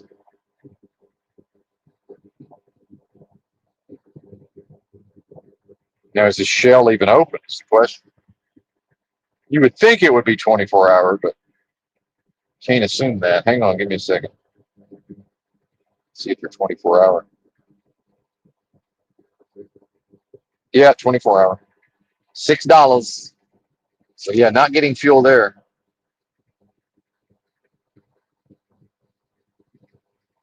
where are we getting fuel? I'm seeing now, actually, I thought we could make it all the way to where I'm stopping today, but that may not even be the case. Looking at the fuel gauge, but either way, it's fine. It's all gravy. And I hope folks are following, at least some of what I'm demonstrating here. I trust that folks are grasping at least some of what I'm showing here. And remember what I said, or don't, but I would like for people to remember what I said when I was still sleeping in the car in Los Angeles. This is the advanced course, folks. This is absolutely the advanced course. Realistically, if I was going to try to make a go of some version of a business, which I'm not, but most likely it would be some version of counseling high level folks, right? Not making my own personality and physical, you know, visage or image into a business, and sloganeering, right? And marketing and scam. It's a scam, right? Now maybe I would be willing to write some sort of a seminar, and maybe like Mark Passio used to do or whatever. I might be willing to do that a couple of times a year, perhaps, but I doubt it. That's still we're back to business, so I don't think that's even going to be an option. And I'm almost certain, I can't say for sure, but it's starting to feel like I'm on the verge of just renouncing the world, which I don't believe to be. It's just not fully possible, especially not in 2025 America. But just more or less on foot. The problem with the car, and now is this an offer that was made to be by Bollock's machine, which is, hey man, here's a job, here's money from the job. Oh look, a car for sale, buy the car. Oh look, tags. Oh look, car insurance, and that's a whole trap in a way, because it's unfortunately now that it's just too affordable, right? It's too much. It's too much of an asset in a way, right? Am I really going to just leave it somewhere? Well, maybe I am. What I am, again, is incapable of concerning itself with not having an automobile. And I like the car. That's a preference, you know. Uh, and if I really, again, I'm free to just continue to drive around and stay in motels and go place to place if I want to. But you know, there does come to be a limit to that, right? I probably would drive it to Santa Barbara and just stay in the rescue mission, except bed bugs off the fucking charts. They love me, man. And it got so bad that eventually what they started doing was they make everybody at least pretend to take a shower in the evenings, and then nobody they give the person pajamas or whatever. They won't let you bring nobody can bring any personal items up to the dorm in an effort to combat the bed bugs. And it still hasn't worked, or not when I was there years ago, pre-pandemic.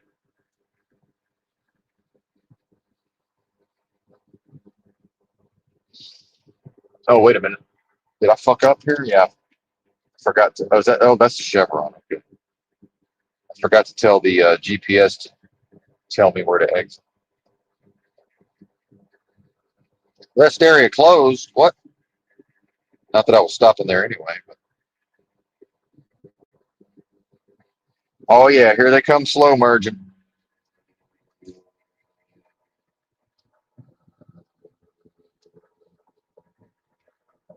Sometimes they have to, though. That semi pretty much made them have to.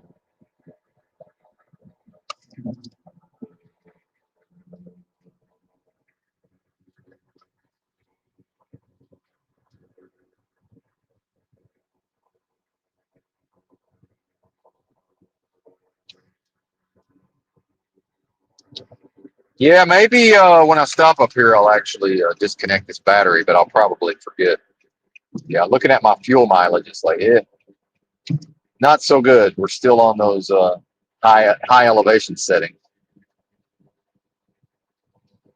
So with the extra fuel, the extra air going into the engine, it's burning more fuel because it's still trying to operate based on the old settings where the air was thinner, less oxygen molecules. If that makes sense. I don't know. Maybe I will get high. My body's starting to say, "Hey, man, I understand that your consciousness might not have any use for the old cannabis, but some of your 49-year-old tissues could sure use it." So, yeah, maybe so. Got a little bit of soreness there. Probably all the driving. Sleeping in these beds doesn't do me any favors. But then I realized, back to Austin Murphy's point, that there's a strong likelihood I'll be sleeping on the ground soon anyway, so there's really no reason not to sleep in the bed. Oh, and I took a shower. That's the biggest news. I actually took a shower, washed my hair. Uh, you know, I got problems with my toes and all of this. I don't want to get into specifics, but just taking a shower is a whole thing with my feet. But yeah, oh yeah. I accidentally dripped a little bit of iodine onto the floor in the motel. That was regrettable. But I'm pretty sure it'll lighten up over time. But isn't iodine a gas? It's in certain. I think it'll should just evaporate eventually. I guess. I'm not exactly sure how that works. It's whatever the dye they put in it, actually. But I know your skin, like if you get that iodine, the dyed iodine on your skin, eventually the skin absorbs all of it. So I have to think it probably will seep down into the pores or whatever at some point.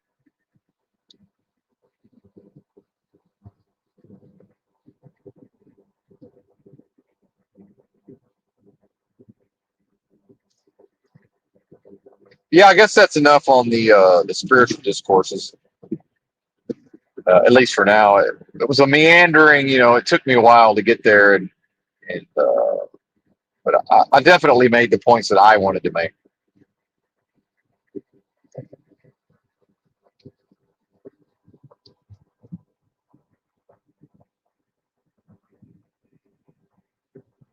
Man, yeah, oh yeah, we're quite sore,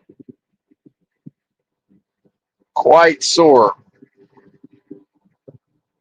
Although I did find a couple of times recently, I found a pull-up bar to hang from, and I do like this active hanging. That's been real good for my shoulder, and I think I didn't do it at all when I was truck driving, and then I've done that like a couple of times recently. Maybe some of the soreness. So range of motion is not the range of motion is good. Actually, in some ways, I've had problems with my scapula on my right side. It's in some ways I'm going through the range of motion. In some ways, this is like the best it's ever been.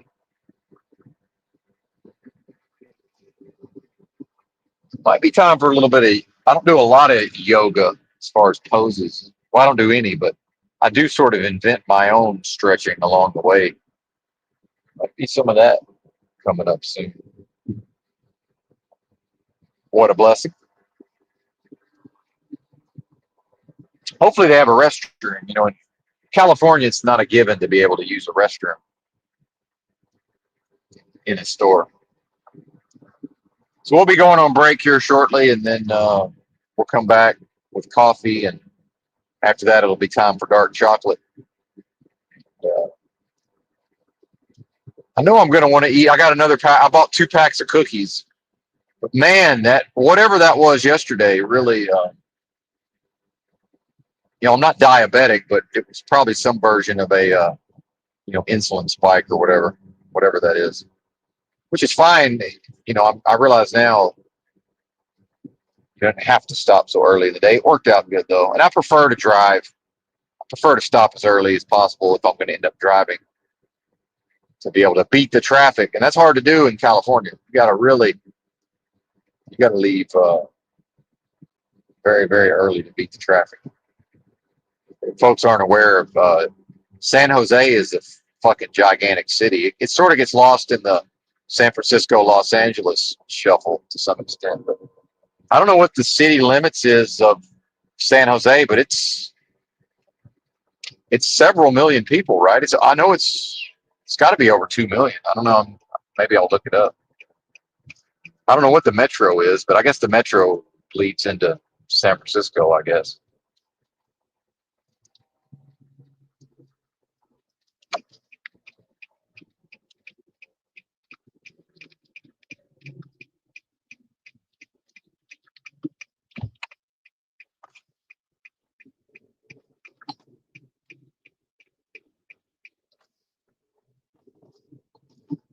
The cars are running so good. I think I'll just deal with the decreased fuel economy and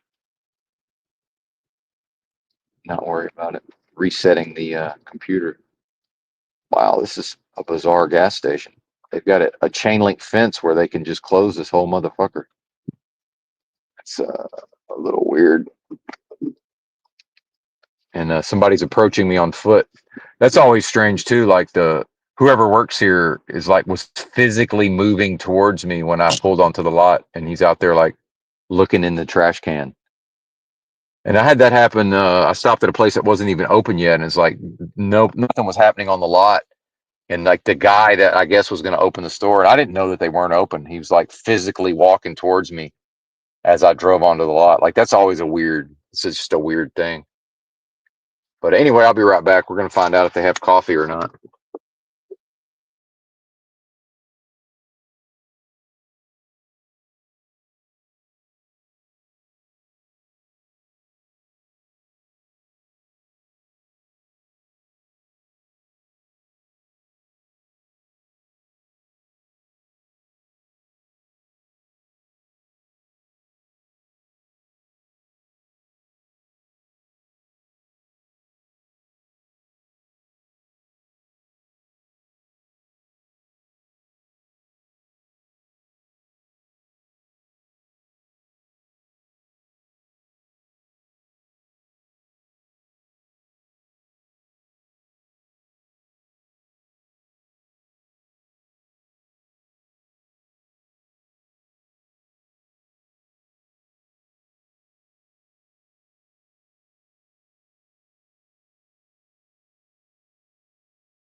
Are we back? I think we're back. Give me a second. Gotta set the GPS up again. I need to find somewhere to get fuel, I guess. I know $6. Oh shit. Oh yeah, get for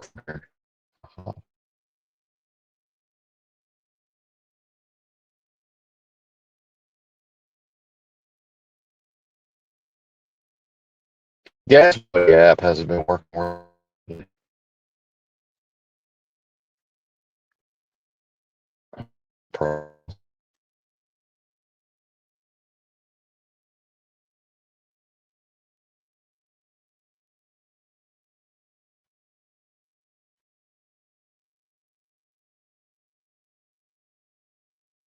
See how many miles.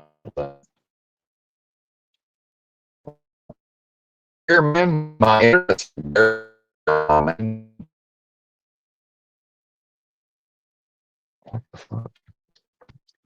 see if it gets better when we get out on the interstate. Yeah, there we go. Okay. 118. Oh, yeah, we got enough gas for that. Surely.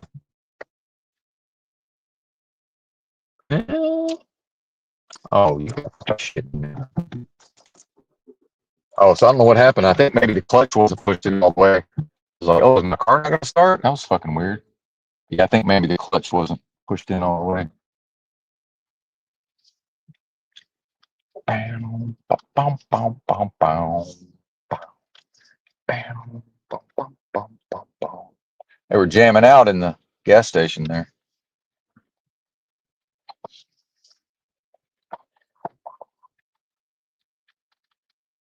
All right.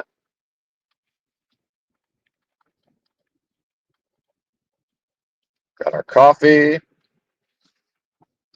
And it's chocolate time.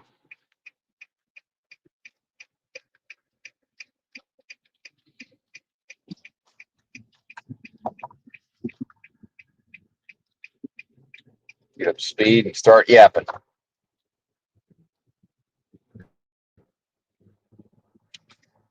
But I definitely see some sort of codification of a lot of these principles written down. Whether or not that's ever disseminated remains to be seen. Maybe some version of an audio book. And I could put that out and just say, be like, hey, if y'all want to hit the Cash App, go for it. And the thing about stuff like that is you just never know how far something like that can spread. You just never know. All right. To actually use the navigation. I'm trying to save battery. Oh yeah, 11 more miles to the exit. Yeah, I'm glad I checked, man. I could have just yapped and kept on going. Although there's an alternate way to stay on I-5. We're going kind of a windy road to Gilroy, which I don't know if anybody remembers Gilroy, California. That's where they have the garlic festival. They have a big garlic festival every year.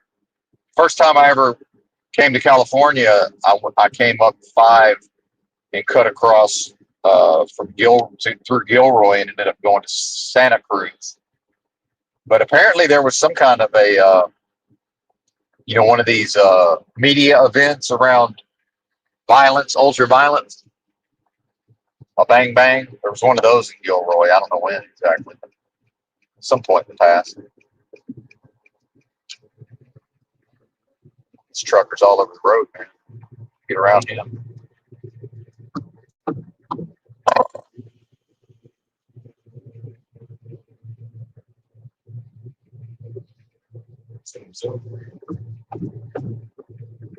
Probably get fuel on the south side of San Jose.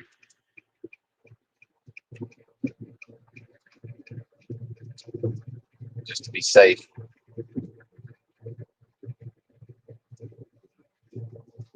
Coffee's too fucking hot though. That's one thing I like about those machines too. The the single serve machines. Not like a Keurig, but the ones they have at the gas station. Usually they do a pretty good job of.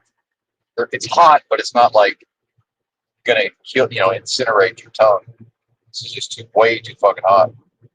And I burned the roof of my mouth at some point. Pretty bad, I can tell.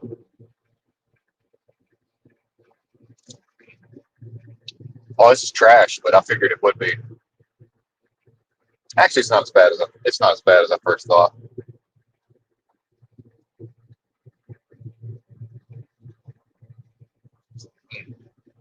I know y'all interested in that, right? Oh, and I'm on Pacific time, so this is way out of my normal time slot, so that makes sense. Crowd or lack thereof, it's all good. Yeah, I plan on enjoying my day in San Francisco. Maybe I'll go over to Berkeley or something. Just get into the cost of. It is expensive to ride the BART, and although, yeah, I I have the money, so maybe I will. We'll see. Mm. And I know a place on Haight Street where I can get some of those mushrooms I've been talking about. Did I tell you all about those mushrooms? I think they're like $40, and they're gummies. And the box, I'm pretty sure I've talked about these on here, but it's been a while. The box says does not contain psilocybin, or there's another thing. I forget, it's similar to psilocybin. The name's close, but psilocin.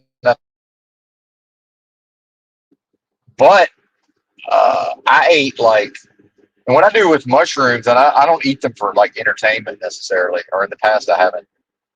Um, but there's a figuring out the dosage can be difficult, right? So last time, what I realized is I don't remember how many I started with because it's individual gummies like in a box. But what I figured out with the dosing was, oh, I could have just eaten the entire box and tripped pretty hard, or like at least eat like half of it at one time. So I think I pussyfooted around to try to figure out the dose, which it ended up being I did figure out the dose, but what I failed to realize was, oh, if the dose is low, you need two boxes.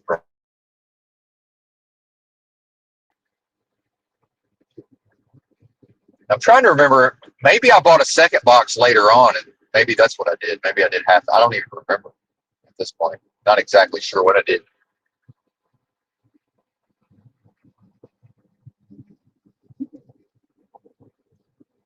So I'm considering doing that.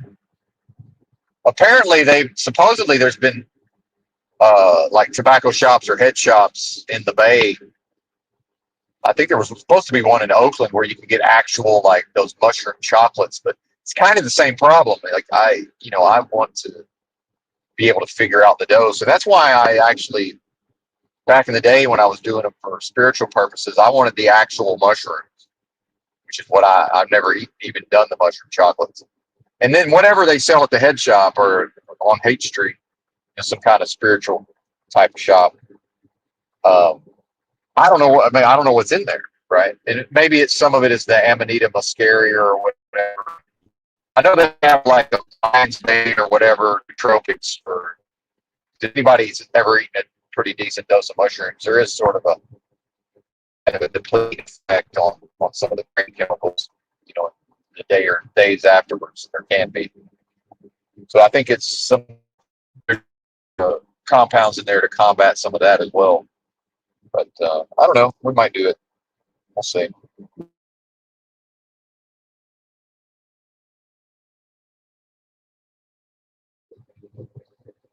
They open at 11 a.m.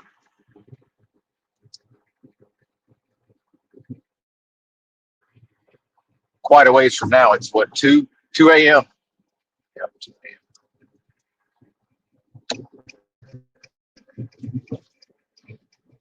But yeah, this is from memory. This is a kind of it's a fairly windy road.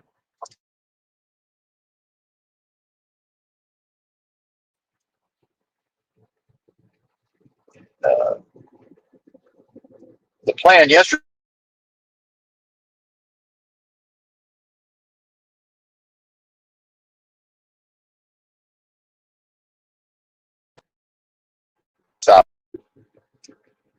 Austin Murphy's old stomping grounds, I suppose. I believe he's from Sacramento. I do believe.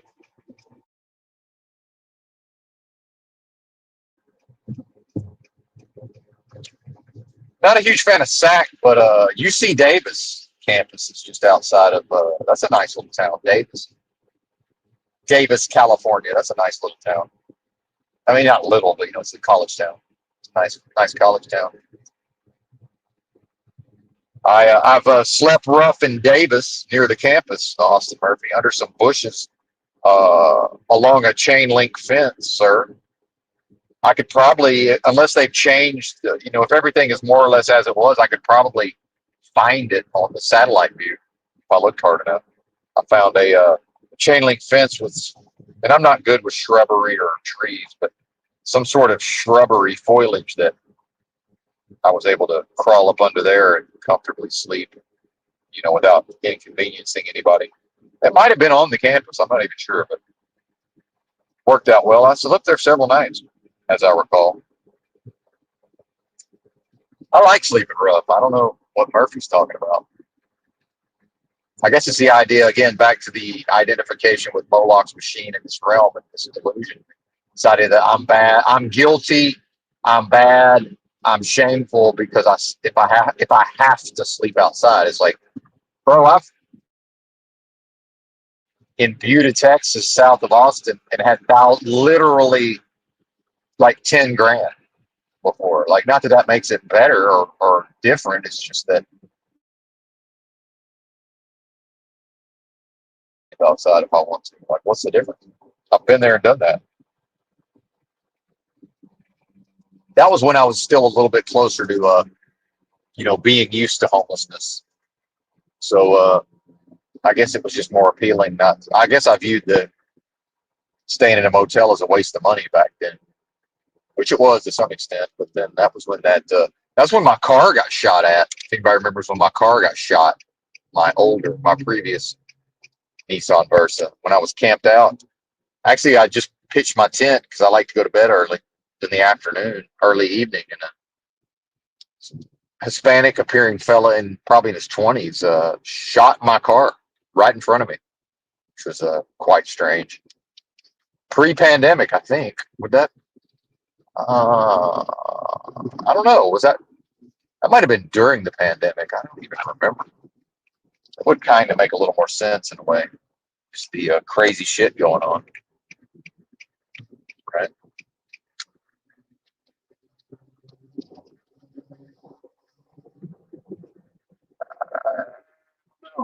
Maybe pre-pandemic,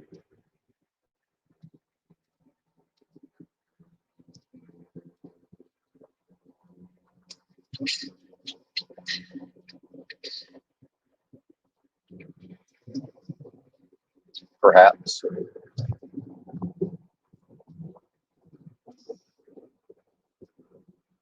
43 to Gilroy, 63 to Watsonville, which is just up the road from Santa Cruz.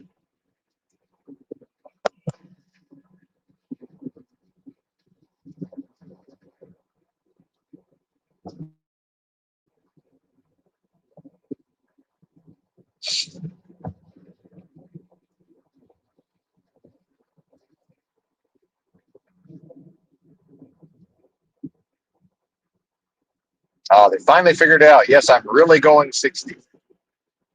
They did not believe me at first, but yes, you're actually driving 60.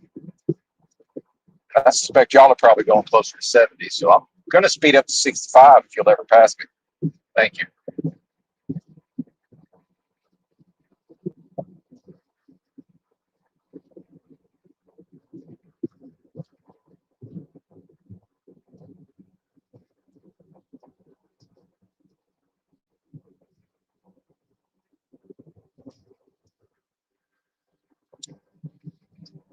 When I talk about all this living out of a backpack, traveling the country, I went to 40 states before I ever drove a truck. 6 straight years of traveling around the country like that. Those are skills, and I'm able to do that, but I'm not that interested in it like I used to be. It used to be fun. It was kind of not a hobby and not a sport, but I guess a pastime might be the best way to think of that. And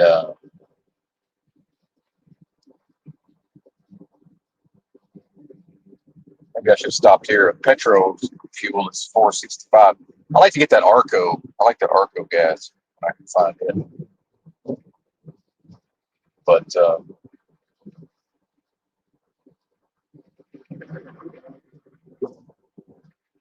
so probably a motivation to hang on to the car would be at least to be able to drive it up to Seattle and Portland or Portland. Once I get to Portland, it's pretty easy to get to Seattle or Eugene.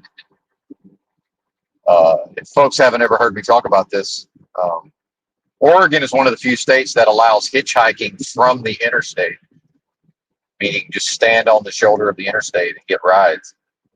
So I've actually took the bus in Eugene and then walked the rest of the way up onto I-5 and gotten rides to Portland that way multiple times.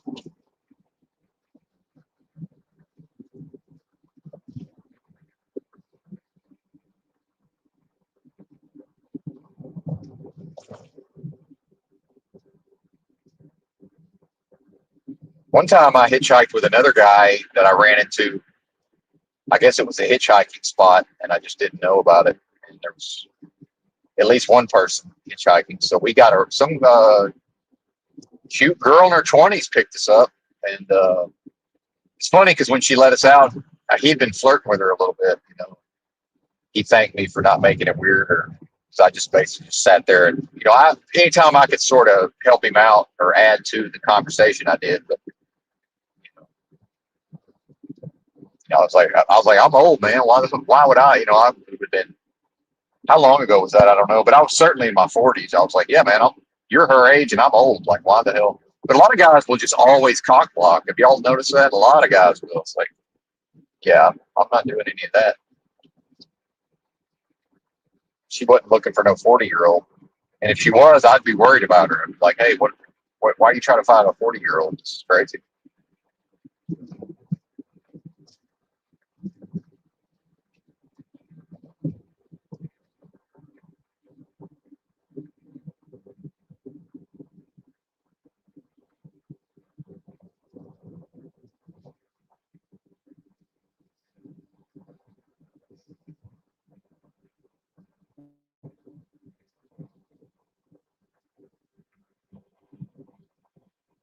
California, man, it's definitely not what the media portrays it to be.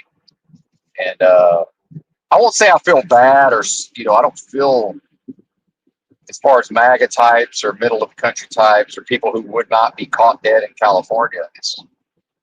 California's fucking awesome. I don't know what to tell y'all, man. Like, there's really no way to know without experiencing it.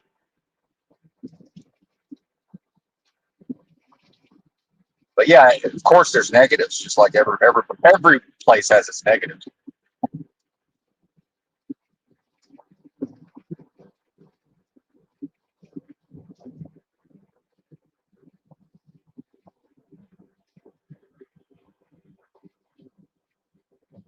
Thank y'all for hanging out. I think we're going to put up the non-tent banner. Yep, non-tent. It's officially non-tent. They say, yeah, we knew that 30 minutes ago. Okay, fair enough.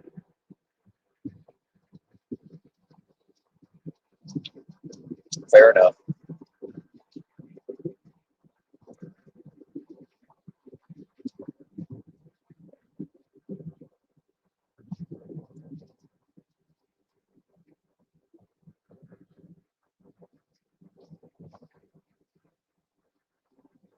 I would end the stream, but I'm realizing I can't really think of any content I would like to listen to right now. Oh, and my year's subscription of YouTube Premium is about to expire. On the one hand, I'm actually listening to less YouTube these days. However, I know me and I know I'm not going to deal with those ads. And apparently there are ways around the ads on a phone, but I'm fairly disinclined to try to even deal with that. So for me, I would just lean into the convenience of paying. I forget exactly what it is, but I think with tax, somewhere around 150 bucks probably. I'm assuming they should. It's like 139.99 plus tax. I'm assuming they charge tax. So I don't know, no more than like $155 probably.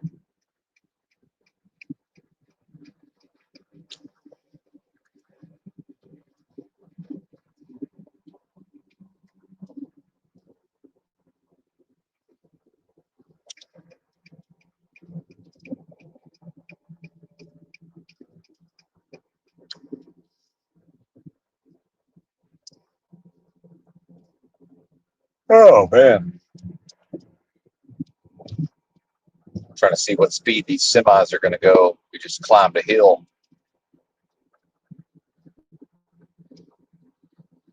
And of course, there's my speed limit is 65. Their speed limit is 55. I don't quite believe them that they're going 55 though. I'm gonna have to see it. So I'll end up going 80 to try to pass them. They'll just be right on my ass. Yeah, I'll just hang back and see what happens.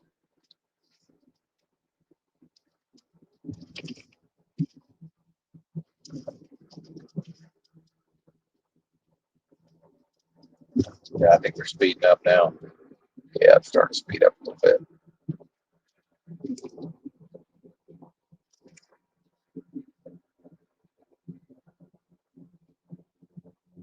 I'm starting to wonder how long before I'm just more or less out of things to talk about on these live streams. The writing seems to be on the wall there.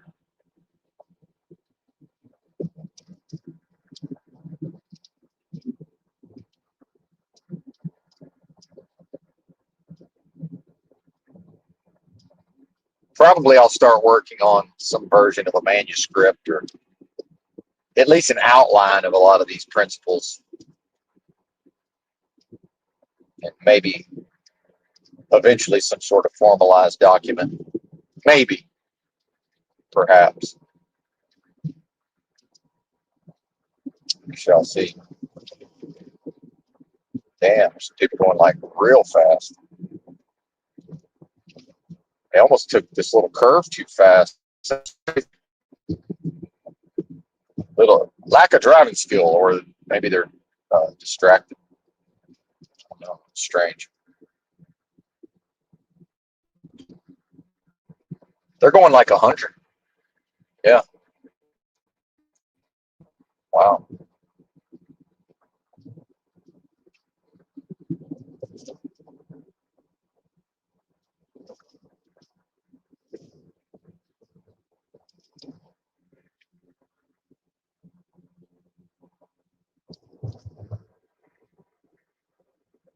Shout out to the chat. I'm on Pacific time. We are headed to the San Francisco Bay Area. I haven't decided, but right now what we're doing is we're soon to pass through one point. Next hour we will be entering San Jose, California, on the 101. We just left the I-5, Interstate I-5, and or Interstate 5. Now we're on Highway, California Highway. Well, it's technically an expressway headed to Gilroy, and then Gilroy. I think Gilroy's on the 101, or if not, it's close. I don't remember exactly. And the 101 takes us up to up through.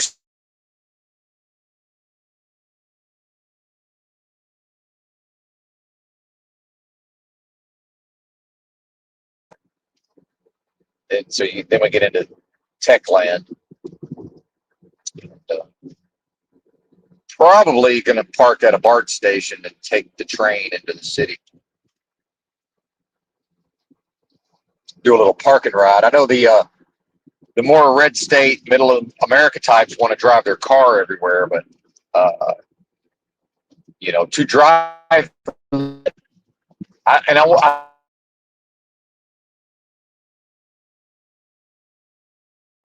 talk about it's like, yeah, but to drive into the city from that garage into the city back to that garage, that's going to be that much in gas in this little car, you know. So it's actually, and I don't have to concern myself with parking. Yeah, it's like, yeah, we want to drive everywhere until when it's down for parking. It's like, yeah, no, I could drive right in, and I know from experience where I can most likely park on the street for free, but there's really no advantage to that either, strictly speaking. Oh, well, that's not exactly true. I would be able to have access to whatever's in my car. So probably we'll make the second round of eggs. Oh, I don't have eggs. That's right. I do. Since I spent some time in the area, I know where I can go buy eggs. I think. I'm trying to remember. I think Safeway opens at 5 a.m. I think they're open until 2, and then they close from 2 to 5, I believe. I think they reopen at 5. So yeah, it'll be close enough to them opening by the time we get there. I just realized I have no eggs. That's rare that Benton ain't got eggs.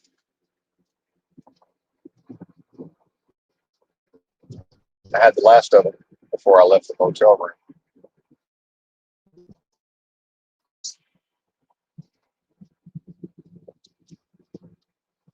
Egg yolks.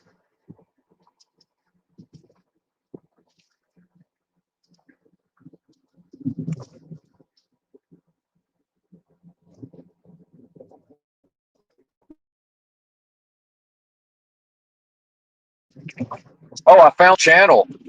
I didn't know. Oh shit, quite what had happened, but there's a true crime content creator from Jonesboro, Arkansas. He calls himself Mr. Black. Well, I thought my car was driving weird. It's actually the crazy ass winds up here in the hills. But well, I don't know when he started it. I guess it turned that he sold channel to that Law and Crime Network. What the fuck? This is crazy. This wind is nuts. Um, and I guess he had to continue making content for it, I suppose. So I think by the time I found his original channel, he'd already sold it to them, and then I don't know what they did with it. So he's making new content on a new channel. Oh, what the fuck? Crazy, man. My car is like, between not being able to tell how steep this hill is I'm going up, and then the wind, it's like wait a minute, something wrong with my car. It's not. Uh,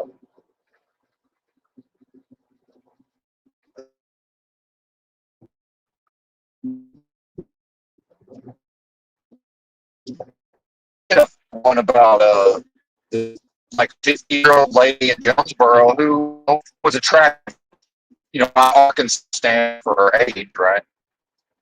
And she ended up getting murdered by some of those like, couldn't hold down a job, in and out of prison, you're a criminal, not a black guy. When I first started, because I listened to a lot of these, at first I was like, is this going to be a black dude? It was a white guy.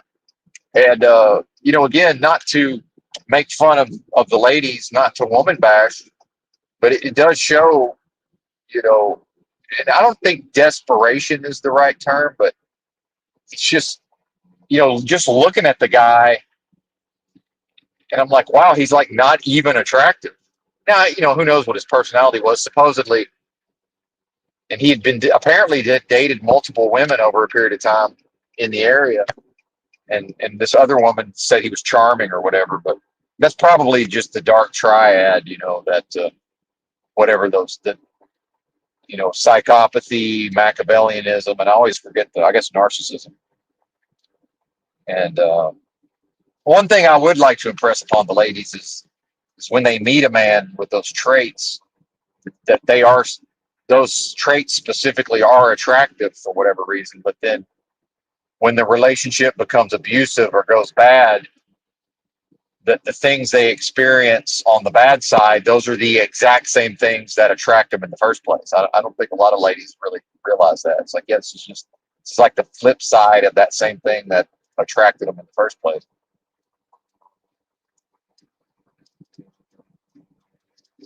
Just looking at the guy, I was like, wow, like, it's one thing. So and it just struck me as like, wow, are these women really that desperate? And again, I don't think desperate's the right term, but it's like, because just looking at him, it's like, if I was, and I can't put myself in her shoes, but we're talking about somebody with no job, no money. She basically supported him some of the time, and he lived with her and mooched off of her. And then, criminal, probably a drug user or whatever. Of course, she might be too, pills or whatever. But she had a professional lady, had a respectable job, you know, respectable in the community. A lot of people knew her, and I just, to me, it's like, why? Like, if it's a choice between no man and this dude, like, to me, it's again, I can't relate to a woman, but it's like, how is that even a choice from my perspective? It's like, what is this? Because at least if you see a picture of him and he's handsome or whatever, you could at least be like, okay, well, I get it. I'm just looking at him like, just further reminding me that, yeah, if I wanted to, I could just go move in with some broad, probably very, very quickly. This is nuts.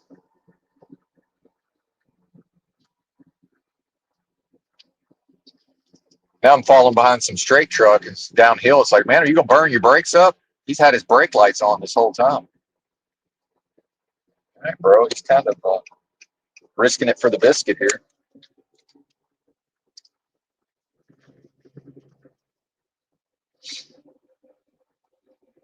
And I got brake checked for no fucking reason when I started to pass this guy. That was strange.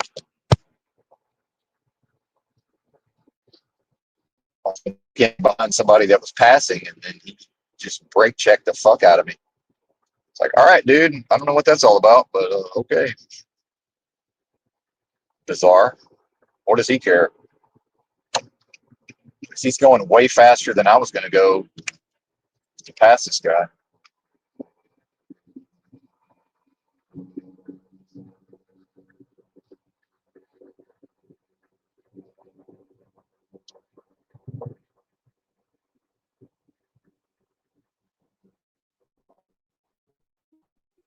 He's already way up ahead of me. It's a bizarre brake check. I did nothing. I don't know what that was all about. Unless he was looking at his phone and didn't see the curve coming or something. Either way, we're not bothered about that. Just strange. Like, what? Why do that?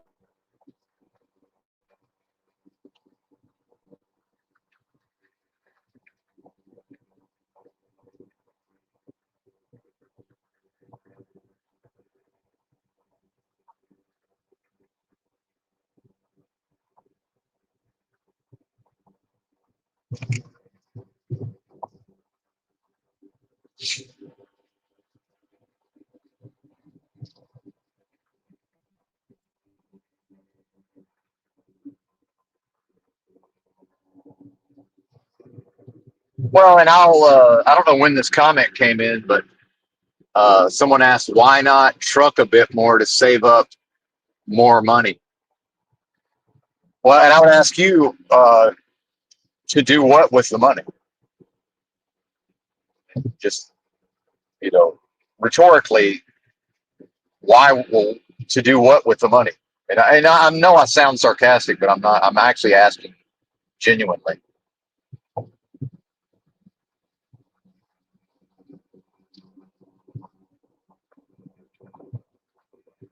Now, I certainly have my own reasons for only lasting 7 weeks. And if anybody recalls, I did not drive a truck for an entire year. In my last job before that, I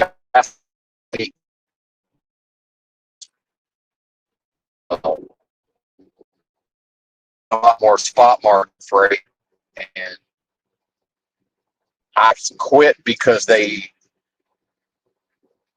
wanted to run me northeast to northeast, meaning my delivery was in the northeast, and then they wanted me to drive to Deadhead within the northeast to pick up a load in the northeast to deliver the load in the northeast. Like, my thing with the northeast is, yeah, you can run me in there, but you got to run me right back out. Like, we're not, because at 65 cents a mile for reefer, that's half of what a driver that only works in the northeast is making, pretty close to double that, if that makes sense.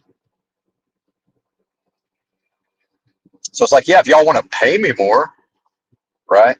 And so, and that's the rates are so bad because this is the transition to self-driving, and the markets have already adjusted to where in the very near future, a lot of these trucking companies for long haul, they're not going to have the expense of the driver anymore. So the rates have already priced that in, if that makes sense. This is how markets operate. So what they were trying to do is to pay me the standard rate for over the road, but to since I'm already in the Northeast, to have me do a Northeast to Northeast. Now, I was dumb enough to do that when I was a rookie with Snyder because I didn't know any better, and that's part of how these big companies are able to, you know, afford to train inexperienced drivers. That's part of the way that works. You know, by the time I figured out, oh, wait a minute, you mean the people that live and only drive in the Northeast make way more money? You know, I'm ignorant to that for a time. I didn't know I was being exploited. But even then, it was still valuable to me because it was good experience, right? I needed to learn the skills to be able to do that in that part of the country anyway. So it actually was to my benefit. But once it's not a skill advantage, then that is exploitation. Them expecting me to do something for 65 cents a mile that the people who live there would laugh at you if you suggested that they, you know, for 65 cents a mile do that run. And I'm looking at the map where they want me to pick it up, and I'm looking at the map where they want me to deliver, and I'm like, there's no fucking way the next load's going to take me. Like, where's the next load going to take? Like, I'm going to end up in New Hampshire or something, you know? And at that point, it's just, now I'm in the fucking vortex of the Northeast. If you look at the map of where a lot of these places are located, you know, it's like, yeah, where the hell, what's going to be the load to get me out of here is the question.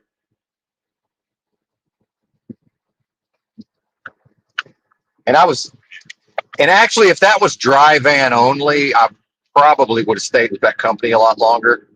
But when I quit, I told them, I said, hey, if y'all want to run me dry van only, I'll stay. But if I'm not doing any more reefer, I said, the reefer experiment is over. Refrigerated. And I, never say never, but it's almost a certainty that I'll never go back. If I even go back to truck driving, I'll certainly never go back to. There's a high likelihood I won't go back to reefer, I should say. Or I'll never, there's a high likelihood I won't do reefer. Trying to leave the word never out of there, if at all possible. Well, okay, to buy more, but here's the thing, you say buy more, so, and I'm asking these questions for a specific reason, because he says, okay, more money to buy more eggs and more food. But I can only carry a certain amount of food, and, eggs spoil, right? So I can't actually buy more.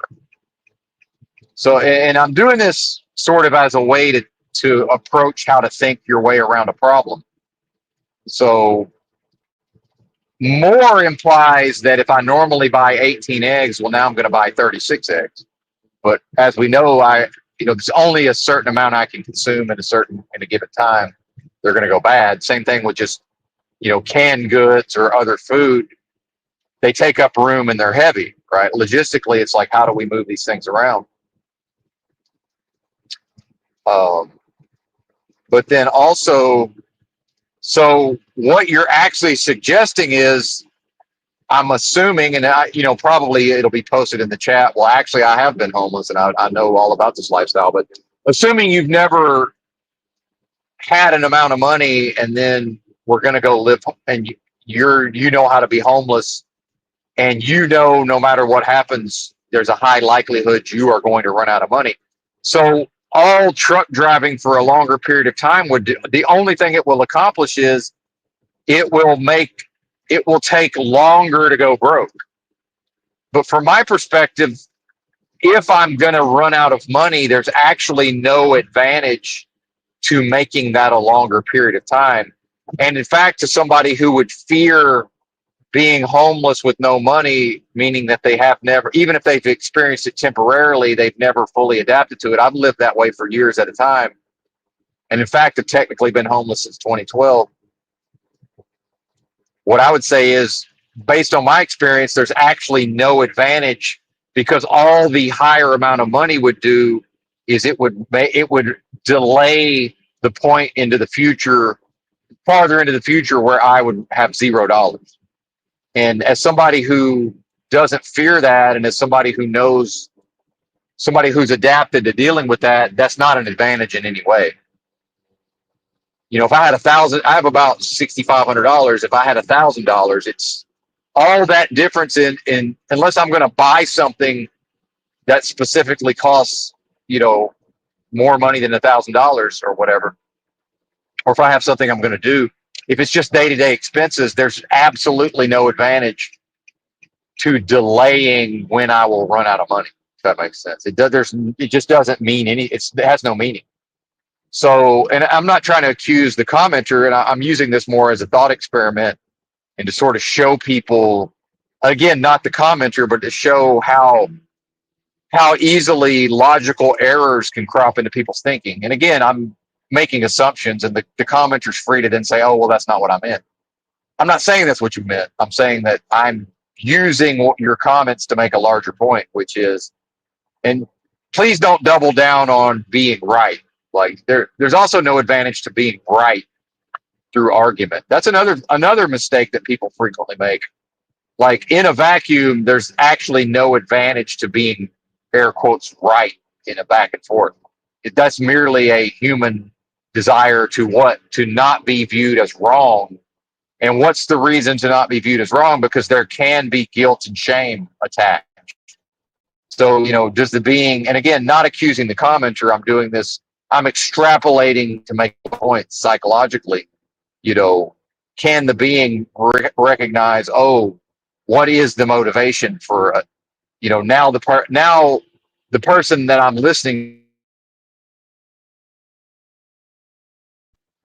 based off of my point, and it seemingly negates aspects of my point.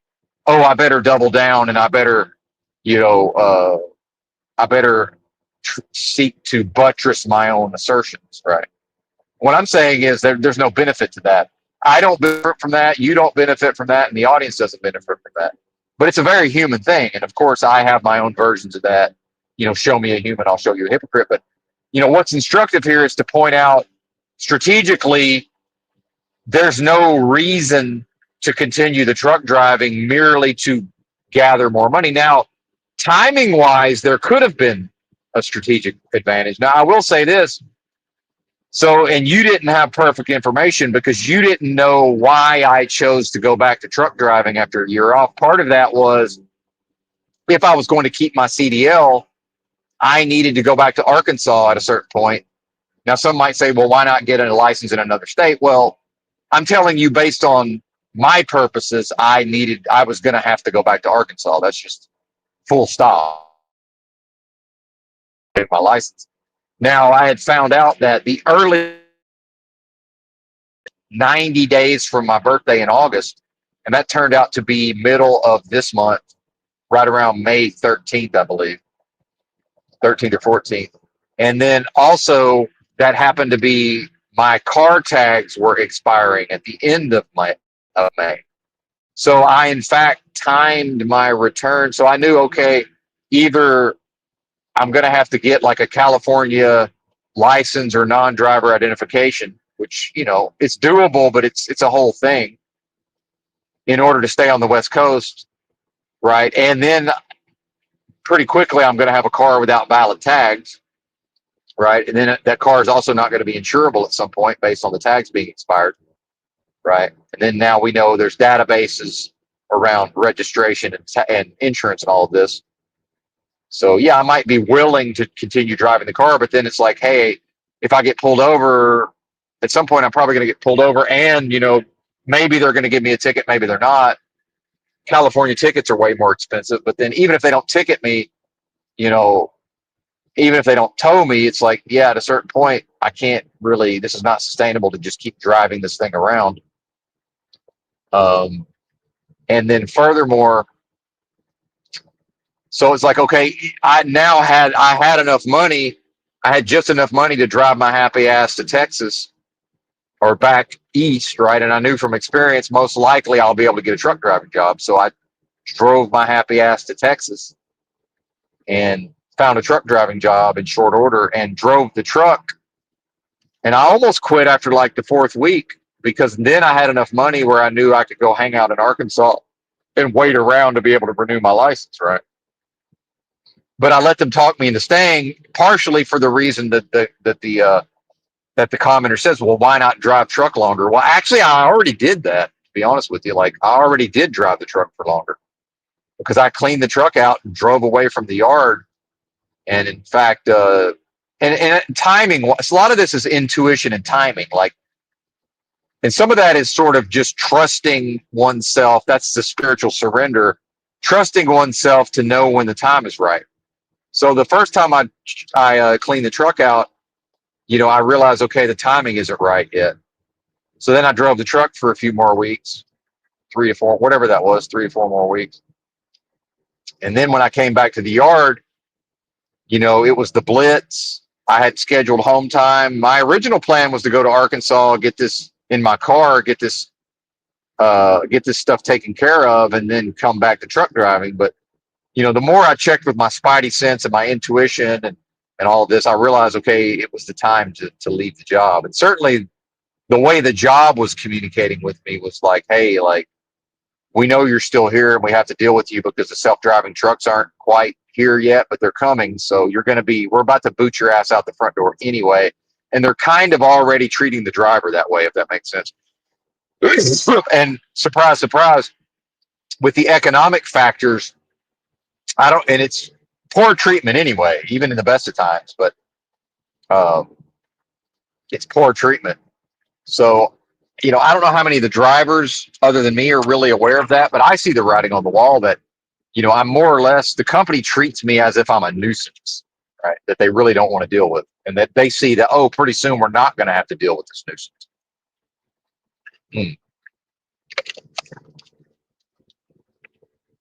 And people can be delusional and in denial about the self-driving trucks. It's already a thing. It's already possible. If I have freight that I need moved from Houston to Dallas or Dallas to Houston, I can already have that done on a truck with no human in the cab. That's possible right now.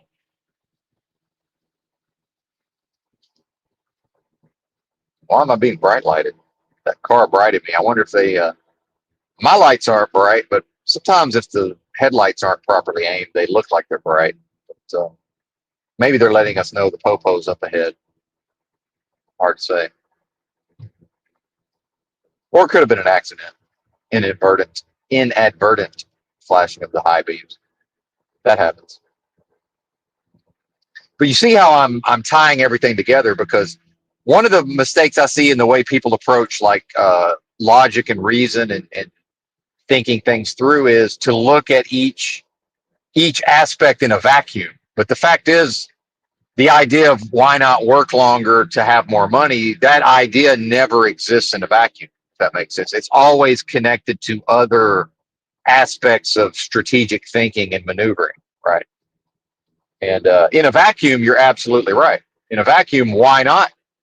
Because more money has to be better, right? Well, yeah, in a vacuum, more money is better in a vacuum. Now, also, I'll tell you another factor is, with my experience traveling the country, at a certain point, it becomes quite a pain in the ass to drive across the desert because it's too fucking hot. Now, it's still doable, but it strains the car more. There's more of a possibility of breakdowns. I like to drive at night, but we're talking it's hot at night. At a certain point in the summer, it's well over 100 all day long. It hits 100 degrees by like 8 in the morning or whatever. And I've crossed the desert in these. It's doable, but so part of this also was, okay, I have a certain amount of money. Okay, it's the blitz, meaning for the next 3 days, they're giving everybody inspections. Oh, look, I just happened to make it back to the yard, like literally the morning that the blitz was going to start, but I got back so early. In fact, when I got into my car and drove out of Dallas-Fort Worth, they were already inspecting truck drivers, and there was already, the roadside service was there to fix a driver's truck that had been placed out of service. That was already all happening. And I knew that the company's going to want to rush me back into work, and they're not going to care if it's the last day of the blitz. They're still going to try to get me back in the truck. They're not going to give a fuck. But then simultaneously, dispatch is going to be trying to rush me back to work at the same time that safety won't quit sending me messages to slow down, make sure the equipment is inspected. If you don't inspect the equipment and you get placed out of service, we might fire you because the safety manager is sending me messages. So there's no reason for it to even get a violation. Well, the fact is, I can be driving down the interstate and the fucking light can go out on the trailer, and then I can pass a weigh station and they can pull me in for an inspection. Like it's not entirely. I'm never fully have that. Now, yeah, the odds of that happening are low, but not when there's a blitz. Like that certainly means increased inspections, not just nationwide. In fact, Mexico, Canada, and the U.S. Right. So all the signs were there, and again, I'm not going to remain somewhere that I'm not wanted. It's like clearly I can tell this company, you know, they have to employ humans to drive the trucks, but the moment they can buy a self-driving truck and operate it to serve their customers, that's absolutely what they're going to do. 100%. And that's within the next 2 to 5 years.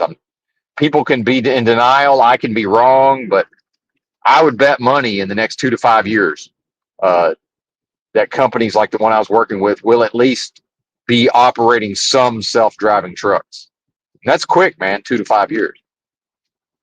That means who are they going to get rid of first? They're going to get rid of their drivers that are, maybe not inspecting the equipment, that are maybe not, that are maybe more inclined to using their phones at times.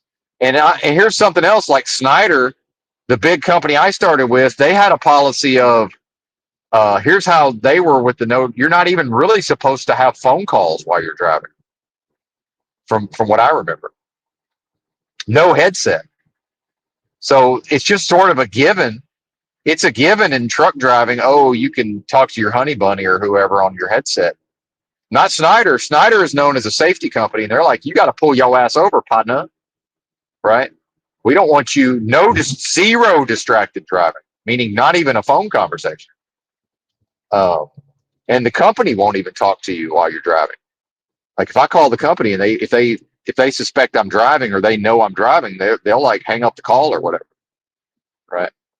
This is how seriously they take it. So now I'm starting to get messages from the safety manager about if it's really that important, pull over and finish your call, right? Because what's happening is the AI with the driver facing camera is watching me and it's sending them messages like when I'm distracted, what percentage of the time am I distracted, right? And probably they can view a video of me ranting and raving and yelling into my earbuds on a fucking live stream, right? Which even with Snyder to this day doesn't have driver facing cameras, right? Now, so out on the open road, I know well the chances of them detecting me listening to my earbuds, right, or talking on a broadcast are pretty low. As long as I'm, if I'm at the fucking shipper or whatever, and I see other Snyder drivers, just make sure that I'm not going to get snitched on. You know, should I try to get fuel here? Oh fuck! We'll wait till San Jose. I guess I do need to take a leak again though. Where do we piss? We're half a mile from the 101. Here's a Chevron. It doesn't appear to be open. Is it? Can't tell. Some of these gas stations, you notice that some of these you can't tell if they're open or not. Maybe, maybe not. Honestly, can't tell. I guess we're gonna bust a Yui and find out.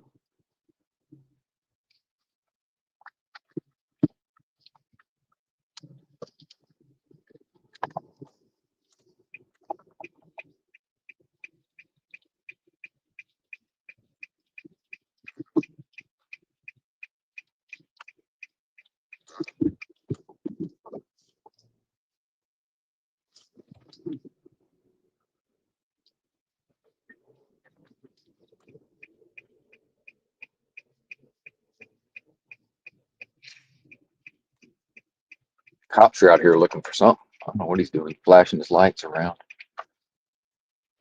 Uh, the chances of them fucking with me is pretty low with these Arkansas tags. Yeah, I can't tell if it's open. Maybe it is. Maybe it's not. Can't tell. Won't know till I pull up to the front door and see if it's locked or not. Yep, locked. But visually, can't tell. And that seems to be something different from the past.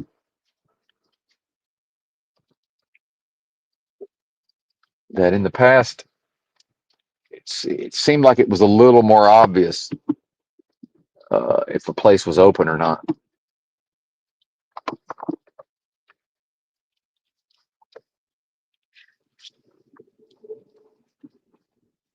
But I think I'm just going to pull in this little shopping center and take a leak outside. I think that's going to be the move. So bear with me, folks. Quick break. We'll be right back.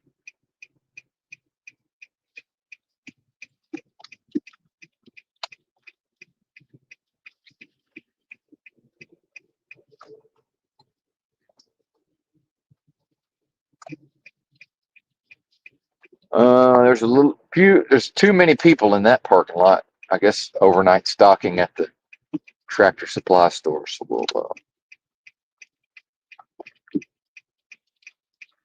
pull into whatever this is. Looks like a library, maybe.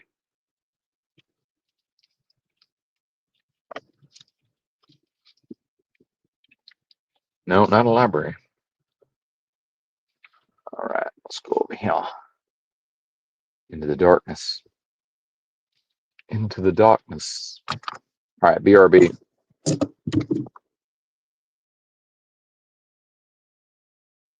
Wait a minute. See, this is what we're talking about. See, this is going to be very instructive. You can always find another better job. Not with this mindset. See, you're absolutely wrong there, sir. So, thank you for helping us out. But yeah. Now, see, it's not an either or. See, this is a person who's so strongly identified with this realm of delusion that they think it's an either or. I hope you realize a significant portion of homeless people have full-time jobs. So you've already showed your hand, but see, it's a moral imperative, and this is Molochianism. This is evil and demonic. This idea that it's a moral imperative to be employed and serve this wicked system of things by producing. See, this is and I hate to say it this way. You're lost, sir. You're just simply lost. And where are you lost? Inside yourself. But I'll be right back. I find this topic fascinating.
Mic check, mic check.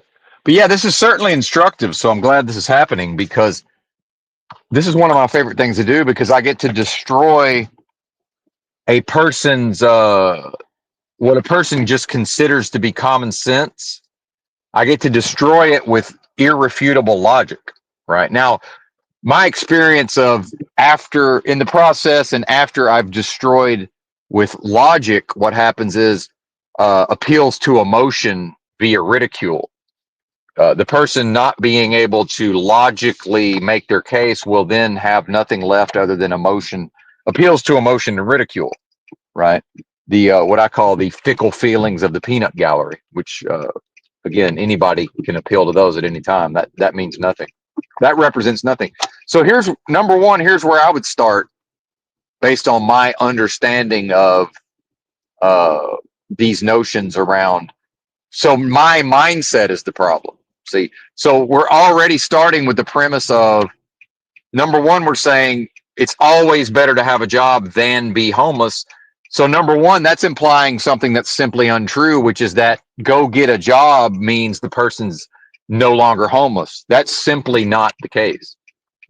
Plenty of people are homeless and employed, and lots of people get a job while they're homeless, and it's still not possible for them to move into a house or an apartment, right? So number one, your entire assertion is based on something that's simply not true. Number one, okay, because the idea that a job is a path out of homelessness, that's just simply not the case. So that's false. Number one, so we're attempting to operate based on a false premise. Number two, I don't even agree that it would always be better to have a job, even if having a job always prevents homelessness or is a path out of homelessness, which it's not. I don't even agree with that, but that's an opinion, right? So we don't necessarily need to go that far with it. But hang on, I got to get on the freeway here, and whoever this is behind me is going to try to thwart my efforts. And I don't exactly know where I'm going here. So bear with me.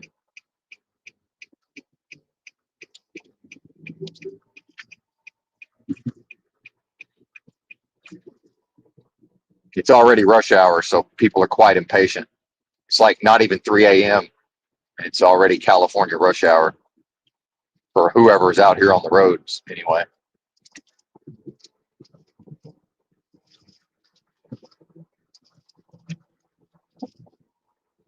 And most people can't do the, hey, look, out of state tags. They don't know the local area math. It's like, yeah, I'm confused because I don't quite know where to get on the interstate. So bear with me, or the freeway rather. And the moment I leave too much space, everybody will try to pass me on the right. So trying to prevent all of that. Because why? Because I'm bad and wrong and guilty and shameful because I've never, if I've ever been here, it's been years ago and it's dark and I don't know where to go. Right. So I need a moment to figure it out. Well, I have to be shameful and I have to be guilty and shameful because why? Because I'm not able to do what? Perform based on what's expected of me. And that's really what the commenter is suggesting is that. So here's where your logic can never win, sir. See, I will defeat all of your assertions based on one true fact. I can never be obligated to a delusion. That's not possible. What I am can never exist at the level of I owe this delusion specific behaviors and actions. That's simply an impossibility. So, and then you see the idea of, because somebody's actually trying to sort of back me up by saying, well, he can always get a job or whatever, or a better job or get a job. And then the doubling down. Now, here's the spiritual maniac, the doubling down and the raising of all bets is, well, not with that mindset, because that boy's bad and wrong and shameful. See, now the only way I can be bad, wrong, and shameful is what? To owe this realm something, to owe a realm of delusion specific behaviors. And what do the specific behaviors accomplish? It's Job cursing his own blessing to its own face, right? For me to serve Moloch's machine of business as if that's an obligation and that's something that I was sent here to do, to uphold America, American exceptionalism, mom and apple pie. See, that's what Moloch's machine needs me to do. And why does it need me to do that? Because Moloch's machine is in the process of, on behalf of antithesis, and I am the proposition, on behalf of the antithesis is in the process of attempting to usurp the authority of the I am, right? Which can never be a delusion. right? The idea that a heavenly Father sits on a throne and intelligently designed this realm of death, destruction, depravity, decadence, and delusion, that in and of itself is a delusion. So what's now being further suggested by the commenter is that I somehow owe something to a delusion. Now, what he will say is, well, I said nothing of the kind. What I'm telling you, sir, is in this chess match, a game of complete information, you've blundered out of the gate based on your own statements, and I'm not going to allow you to wiggle out of that. Now, the fact that you may not have the talent or the intelligence within the context of a chess match, and you may now say, well, I'm not even having a chess match.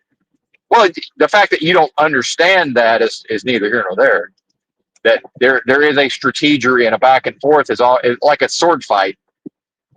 A metaphorical sword fight is already unfolding. Whether or not you're willing to call it that or not has nothing to do with the fact that it's happening. Let us be clear on these points. Hang on, I got to plug my phone into charge here. Give me just a moment. And then it's going to be chocolate time, I do believe. Hold on.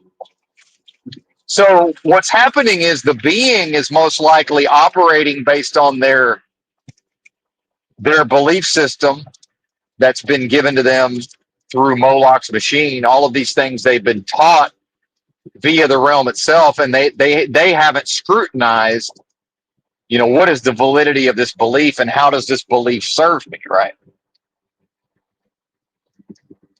How does this belief serve me? Well, it doesn't serve the individual. Now, what I would say is, if it doesn't work for me, whatever it is, if it doesn't serve me, why would I do it? So if it doesn't serve me to be employed at this time, why would I be employed at this time? See? Now, the person who's internalized certain beliefs and they get word of mouth, meaning people can just tell them things and say, well, it's common sense. See, he would probably say, well, it's common sense to have a job, to have money, to have a place to live. That's the word of mouthing and the conventional wisdom and the common sense. I'm here to say that doesn't exist. And even if it does exist, it exists within a delusion, so it's dead anyway, right? I am the value. I am the way. I am the truth. I am the life. No one comes unto what? The most super intelligent force of love and creation possible at the highest levels of vibrational frequency, a quickening spirit, except through what? Christ consciousness. I am that one.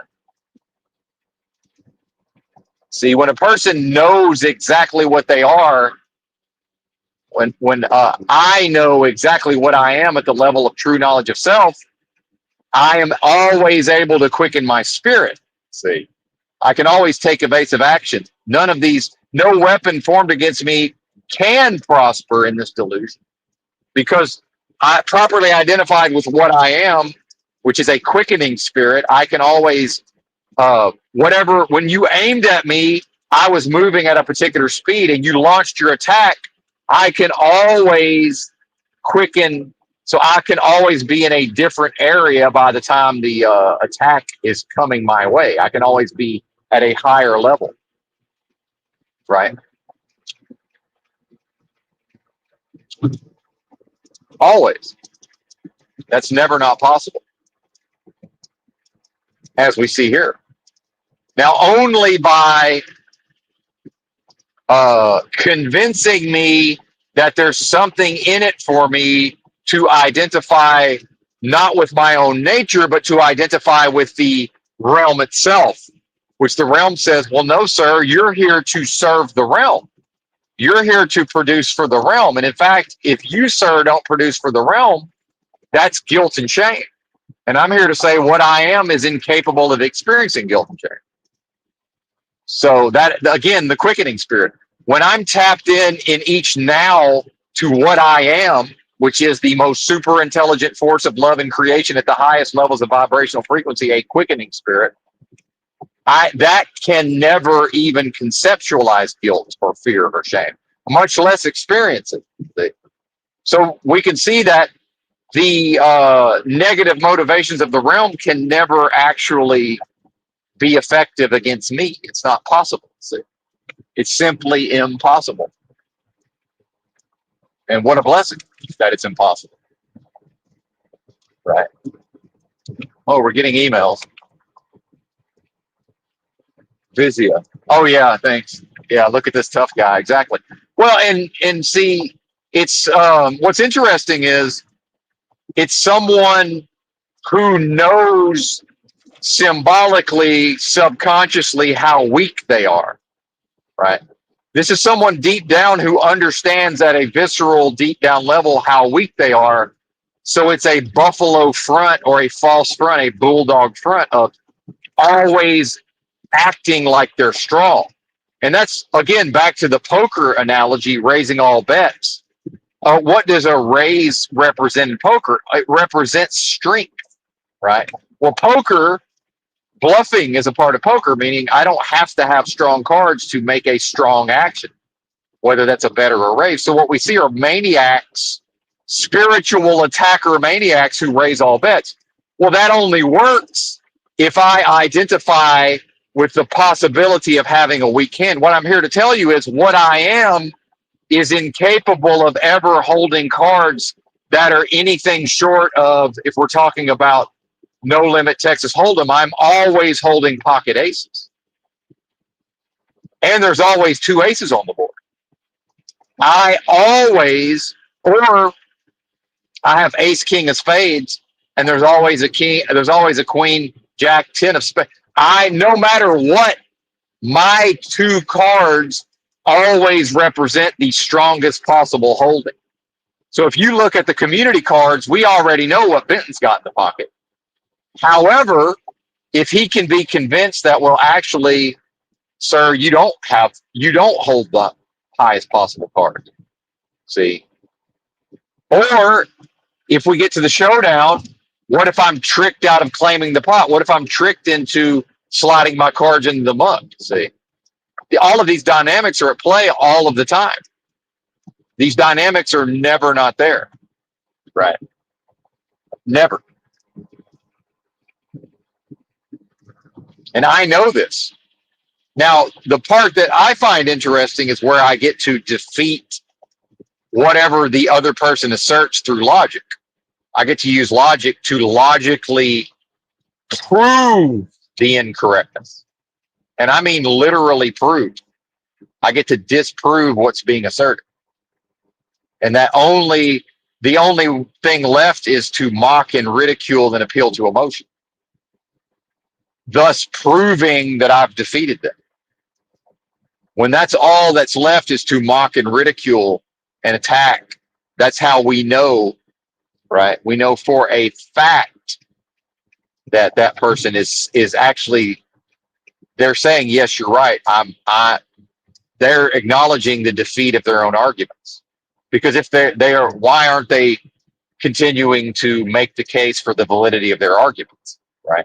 So what I'll go ahead and say is, and I'm just predicting, if the person is still typing, I can't even read the comments. I'm going to predict what I think the person is going to assert, which is some version of economy, American exceptionalism, the idea of nationalism and economy, right?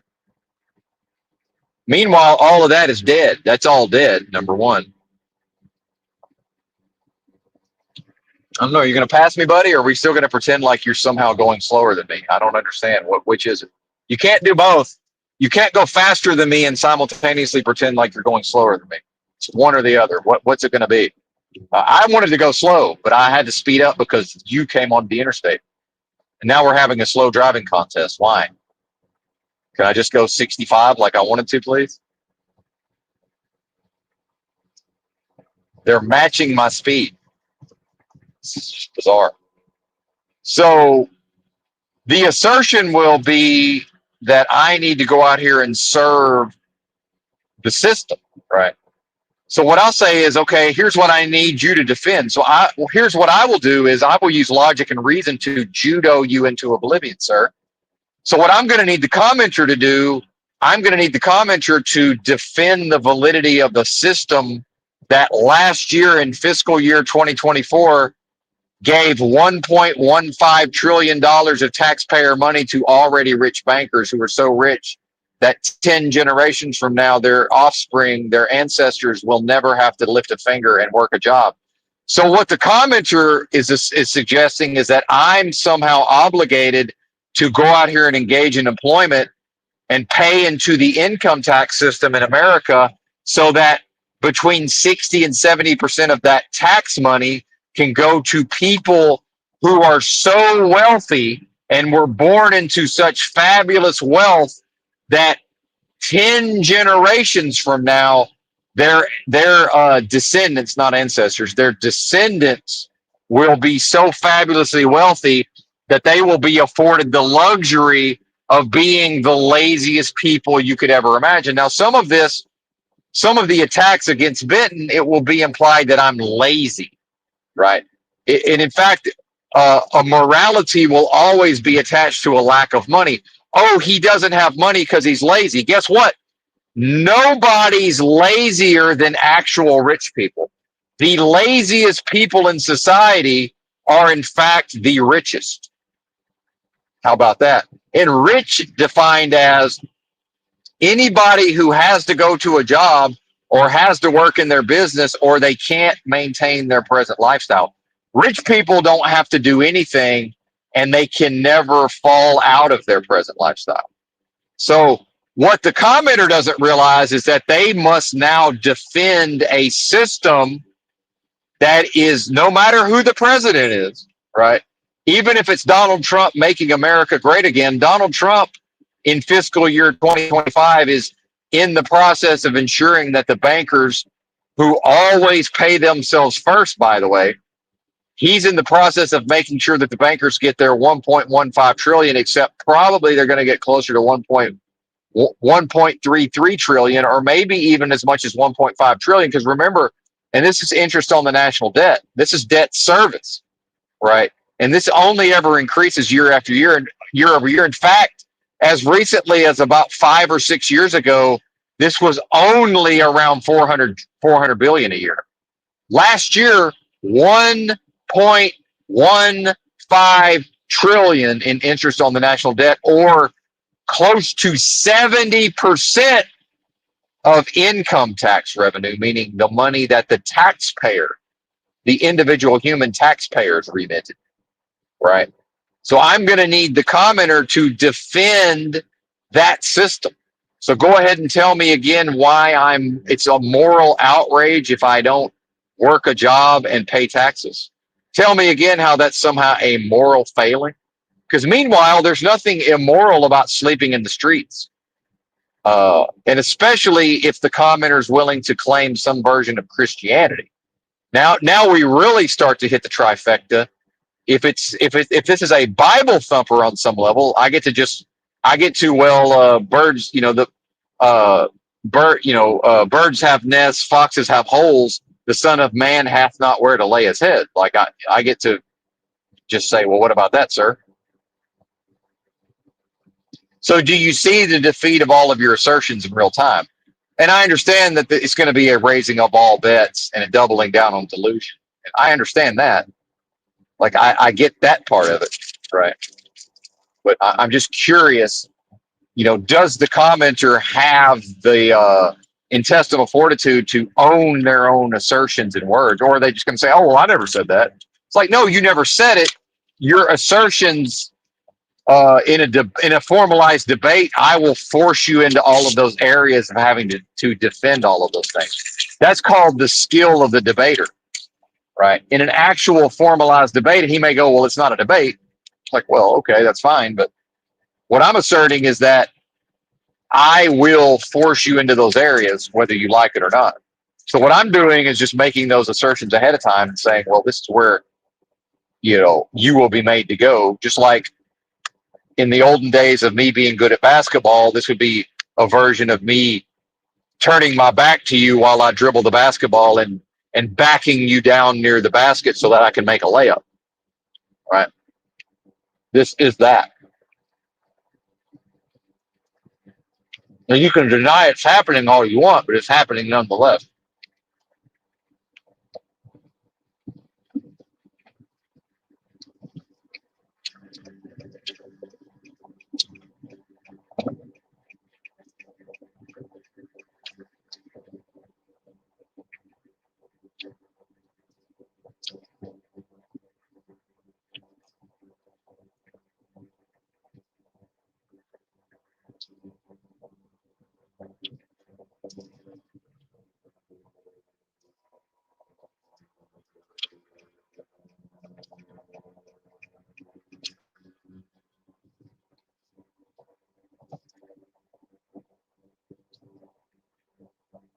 So ultimately, what it comes down to is the commenter can never be correct by identifying with the validity of something that is, by its very definition, exists only as a delusion. And that's this realm.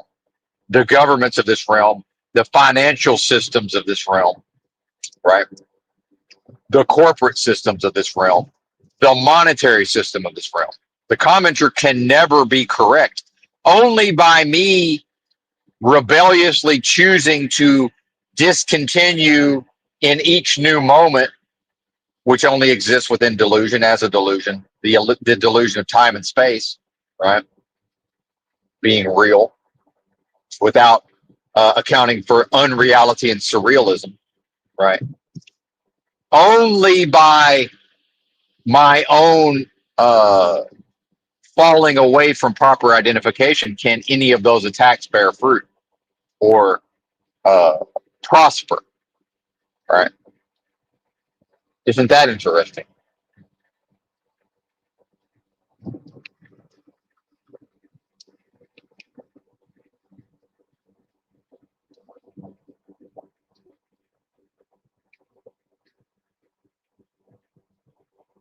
And it's funny to me because the middle part of the country assumes that they're hardworking and that the coasts are lazy. Meanwhile, motherfuckers are already hauling ass to work in California. It's 3:20 a.m.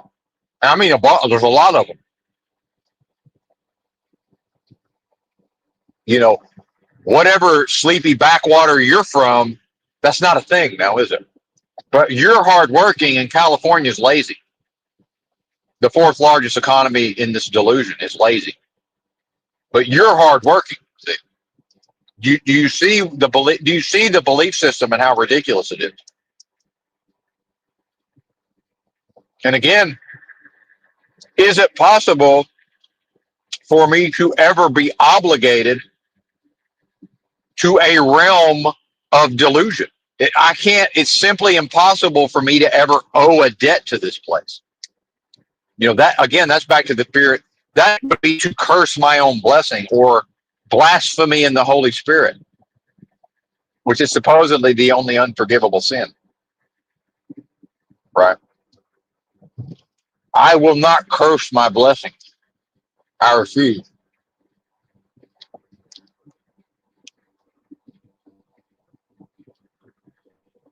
I shan't.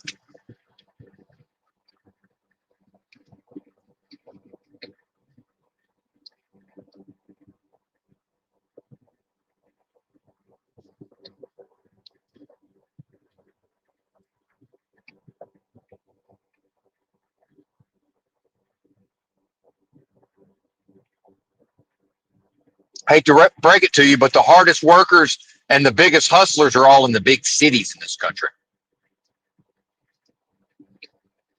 Why do you think that the number one and number two most obese states don't even have cities? West Virginia and Arkansas. Neither one of them has a proper large city. Okay. Also, what's lazier than obesity? See, do you see how your own belief system is backwards? You're hardworking because of being identified with America, and you're the like a rock, middle part of the country. You're the heart and soul of this country because you work harder than these big city slicksters, right? These hucksters and con artists of the big city, right? Meanwhile, they're hustling their ass to work at 3:20 a.m. Right, and uh, the places where the most percentage of the population is laziest, and again, other than rich people, of course, the actual laziest people. But of course, they wouldn't curse their blessing by being obese, right?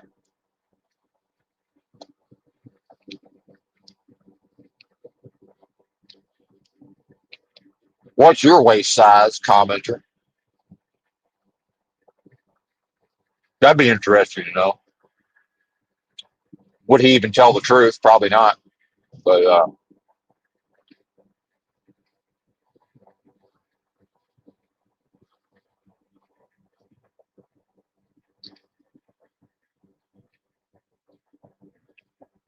So do you see how your own beliefs are simply untrue? You know, have you ever even questioned what do you believe and why do you believe it? And who or what does it serve? And does it serve you to believe those things? Right?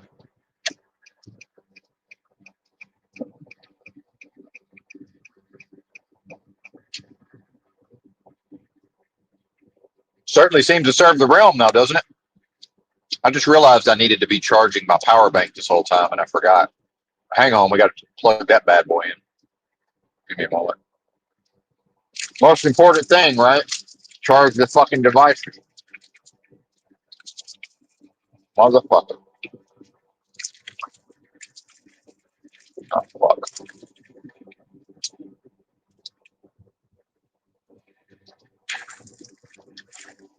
I don't even know where it is. Oh, there it is.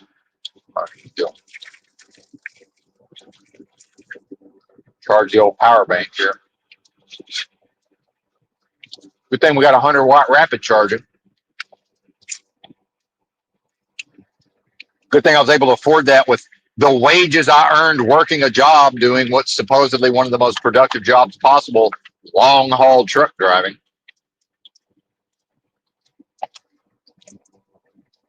Of course, I don't find any glory or honor in that, but those closely identified with Moloch's machine certainly do. And I'm just going to go ahead and say it. If you're that strongly identified with this realm of destruction and delusion, Moloch's machine, you ain't shit. You ain't shit. You're simply not. You ain't shit, man. Do better. Do better. What you're doing is not good enough. You've fallen well below the minimum standard here in this life. What the fuck are you doing? Like, for real, imagine going through all of this, the stress, struggle, pain, and strife of this life that pretty much everybody agrees is there, right? But to put on this poor of a performance, it's sad. Really, I mean, it really is. It's sad. It's fucking sad.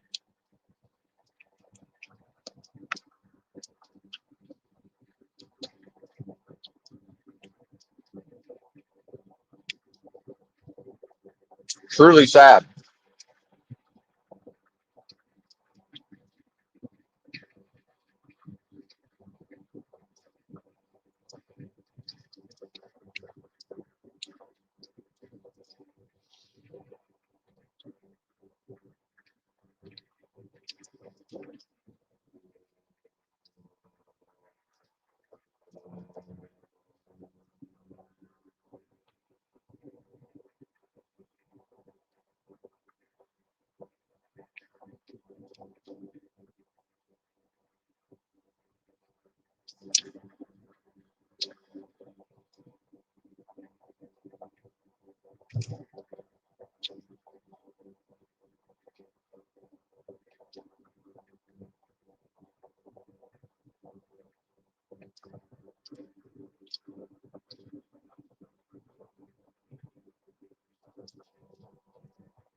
Well, and that's interesting. Young Jim talks about if your job defines you, and that's the key point. Is almost every individual allows the realm itself to define them, right?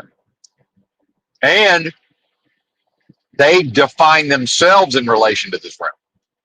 And what is that? That's to curse one's blessing. The only unforgivable sin, supposedly, at least according to Christianity. Blasphemy in the Holy Spirit.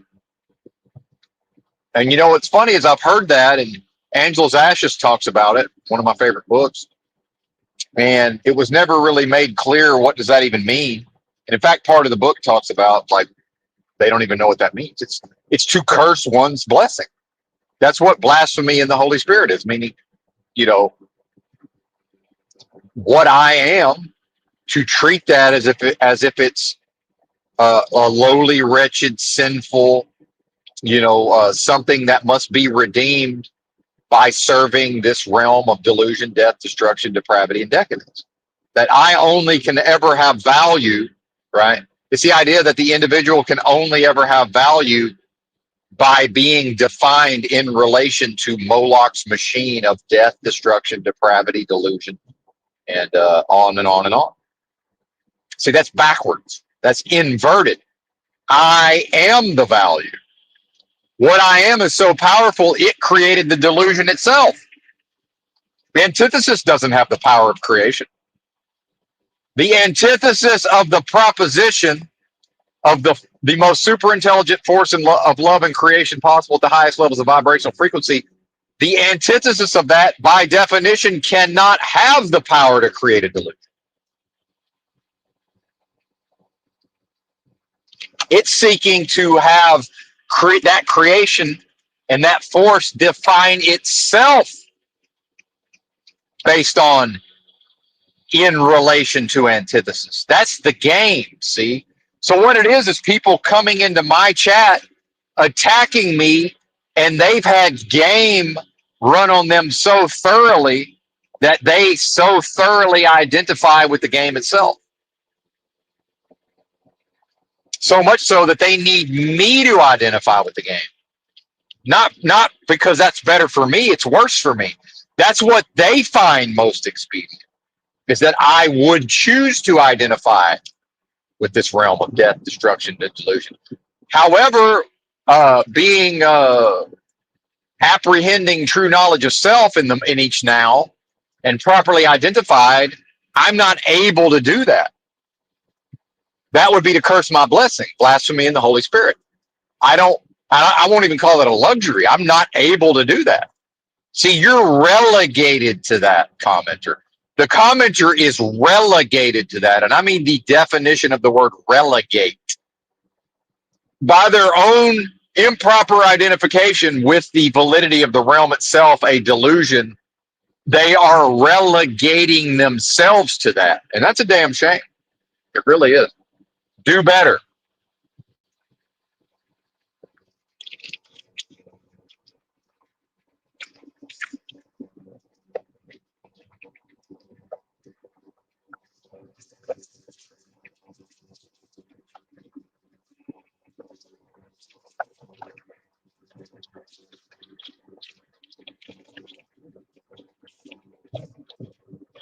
Hey, look, there's a casino.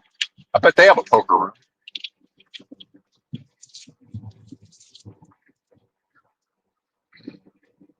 PayPal Park, next exit. So, and it's not lost on me that where I'm physically driving, I'm now, I'm in San Jose, but we're about to exit San Jose and be in Silicon Valley. And these bozo Californians run your lives in a lot of ways because of what? Social media, devices, and in my life to some extent, in a way, not really, but, more so the past me.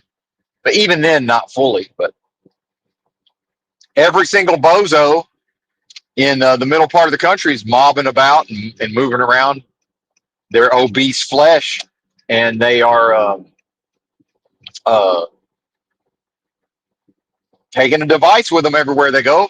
Well, what do you think that's all based on? That's all based on these people who are rushing to work right now at 3:30 in the morning. Where do you think they're going?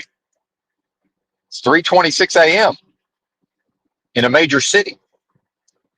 What are the obese land whales where you live doing right now?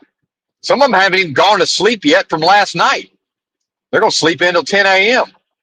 And, maybe where they work, it's some version of a slowdown or they're not getting as many hours. Hell, they may not even be working at all today, right? And meanwhile, here I am in San Jose. These motherfuckers are about halfway running me off the fucking road to get there at 3:30 in the morning. And Lord knows they don't want to get, and a lot of them are going all the way to San Francisco, or maybe they're going to Oakland or whatever. Who knows where they're going? This is a highly populated area. They know they got to get there or they're going to end up hitting traffic. Some of the worst traffic in the country, by the way. Word is Bon Jovi, Yami. Yeah, some of the worst traffic in the country.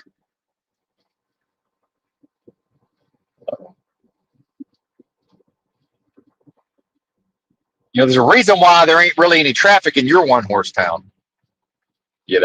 You might think it's traffic, but oh, it ain't. No, sir.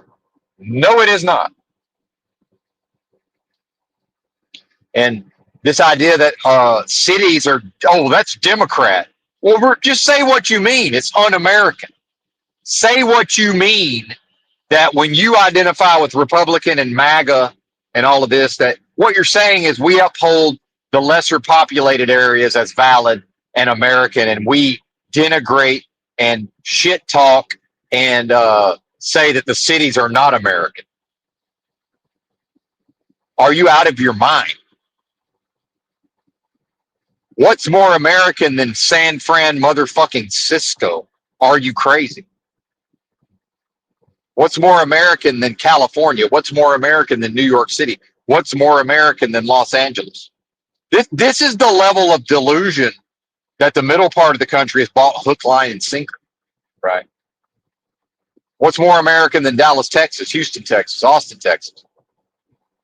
See, you can't separate the bad from the good. And in this case, the bad or the good is depends on one's perspective. Meanwhile, everybody who views this as a bad part of the country is walking around with a device, and this part of the country is directly managing your device. And anytime they want to, some of these folks can listen right into you through that device. How many people in Silicon Valley have network level access to monitor your fucking device if they want to? More than you would suspect. Oh, but y'all got it figured out. And I don't mean you, the listener. Let me chill out. I'm getting a little too worked up.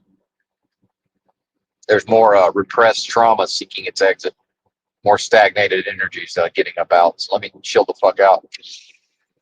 Even though there is a benefit to getting shed of some of that, certainly.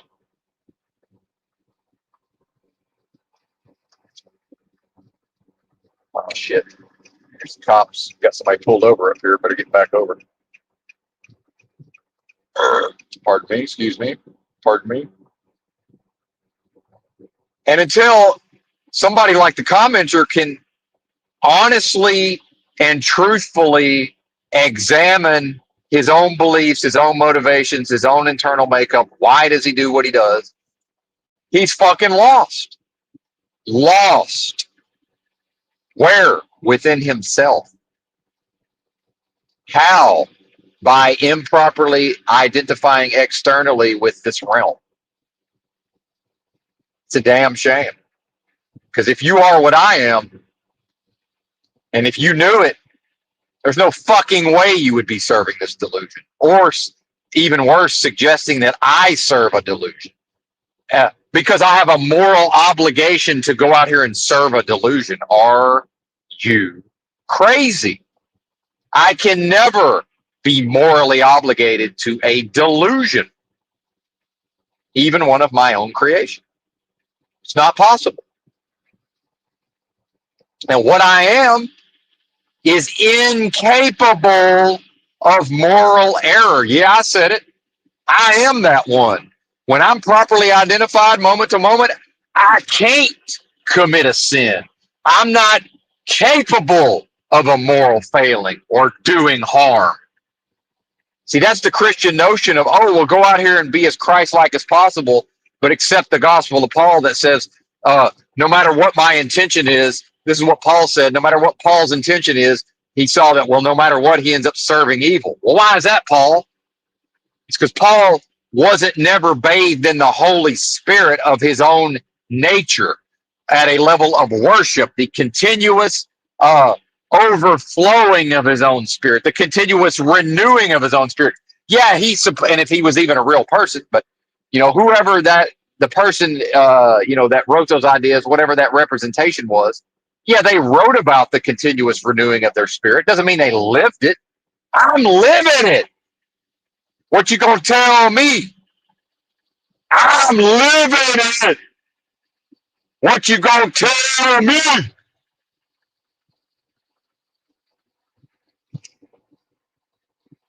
Nothing. But this is the realm making offers. Making offers to what? Here's your offer to improperly identify. Here's your offer to improperly identify. Here's your offer to improperly identify. Nope, nope, nope, nope, nope. If that means I end up sleeping outdoors, so be it.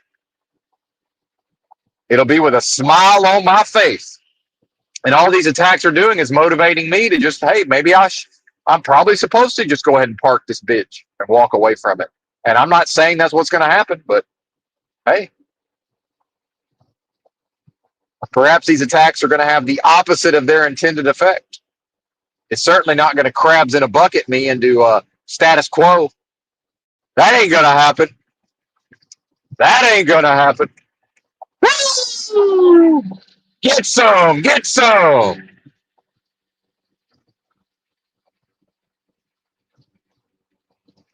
What I got, you got to get it, put it in you. See, that's an inversion. That's antithesis inverting reality. See, that's the idea that contained within me in a delusion is the I am, which is an indivisible force. What I got, you got to get it, put it into you. That's like a pantheistic, sick, twisted, decadent, depraved inversion of that same idea. See, the realm tells on itself in each moment. The delusion reveals itself moment to moment to those who are able to see it, such as me, right? I know exactly what I am, and more importantly, perhaps, or equally importantly, I know exactly what I am not. I am not a taxpayer. I am not a wage earner. I am not a servant of Moloch's machine. Have I been those things? Sure. Why? Improperly identified. Where? Within myself. How? By identifying with this realm as if it was anything other than delusory. Delusory. Every moment I'm even willing to halfway entertain the notion that this realm is anything other than delusory is for me to sin or exist in the moment in error. In error. Or to miss the mark. What's the mark? Proper identification within myself. That sin is every moment I'm not properly identified within myself. That's the only possibility of error. Because when properly identified with what I am inside of myself, I cannot err. That's what shouldn't be a revolution, but it seems like a revolution. Because the Christian religion will say, yeah, go out there and try to be Christ-like while recognizing that you can't ever be Christ-like. Are you crazy? When the Christ consciousness, when I tap into Christ consciousness within myself and come unto the Father, or the I am that one, what I know myself to be. When that happens, I can't be in error. No one comes unto the Father except through what? Christ consciousness. It's all right there in the Bible. Most of it's backwards. And the Bible's written to where, oh, well, the Lord God himself, Jesus, said these things, so you can't be the way, the truth, and the life, little bit. That's not possible. Oh, really? You're going to tell me that because supposedly the Lord himself came down here in the flesh, Son of Man style, and had a direct experience of Christ, by the way, his own nature, and knew exactly what he was from day one? Because there was a Jesus and that's supposedly God or Lord, because that happened, I can't do that? Fuck you! Fuck you! I am that one! And I will not let this delusory realm convince me otherwise. A bell that cannot be unrung. And not that it was ever a luxury, but I certainly will not curse my blessing. And I don't have the excuse of ignorance. I don't get to plead ignorance. No, sir. We've increased the degree of difficulty, and you're going to watch old Benton. We about to watch old Benton perform. We're going to watch Benton perform as what? A self-realized spiritual master. I said it. Master. On the level of a Jesus Christ. I said it. on the level of a Jesus Christ. Am I there yet? No. Why? Because I'm not yet able to 100% of the time.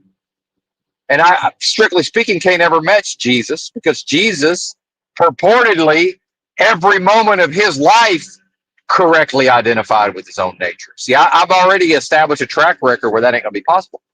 Is it possible within delusion that there will come a time in the near future where 100% of all new moments, the delusory nows, that I will properly identify? Yeah, that's definitely possible. That's what I mean with on the level of a Jesus Christ, where starting with a certain point, will I have the possibility of establishing a track record that would, correctly speaking, match the track record of Christ? Yes, absolutely. How? Through proper identification. Where? Within me. The kingdom of God is within me. You're going to tell me what I can't do? I'm going to tell you what I am. On behalf of the realm, you're going to tell me what I can't do? I'm going to tell you what I am and express what I am. A quickening spirit. Do you see how I can't ever be pinned down in the moment? It's not possible. It's not possible. Evasive action. Quickening spirit. And this is so powerful now that now everybody on the road is going my speed, because they know on some level what I'm putting out here, and it's so attractive. Even as they rush to work, they're slowing down and matching my speed. Now we're all going 62. Isn't that interesting? Isn't that interesting? You think that's a coincidence? That can't never be a coincidence.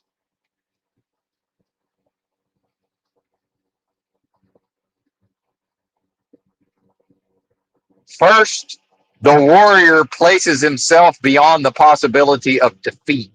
That's in the art of war. You think the antithesis doesn't understand the art of spiritual war? The antithesis has done the opposite, the inverse, by putting into place mechanisms whereby the spiritual warrior will never place themselves beyond the possibility of defeat. What is beyond the possibility of defeat other than Christ? Christ can't know defeat. Christ can't be defeated by this realm. Christ is the victory over this delusion or this delusory realm. That's what Christ is. Moloch's machine says, well, little bit, and you can't never be Christ because Christ already came in the flesh. I'm talking about the second coming of Christ, the risen Christ, where? Within me. That's what I'm talking about. Call it blasphemy all you want. That's not my concern. My concern is to curse my blessing by refusing to embody what I know I am in a delusion. That's my level of commitment. If you choose or are not able to match that, not my problem. We never knew you. Fuck you. We don't need you. We never knew you.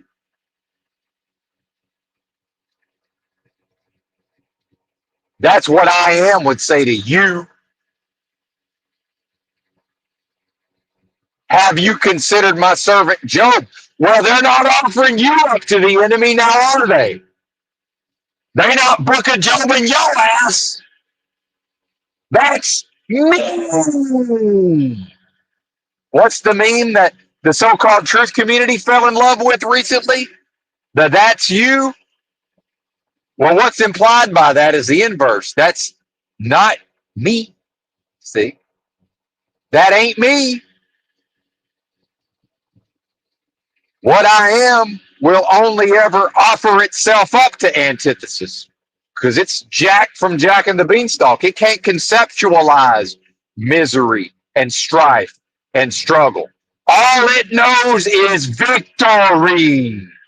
What I am can never experience defeat, and it's so powerful that no matter how slow I go, they try to ride with me because they don't know what they are. They can't tap into what they are or what they might be.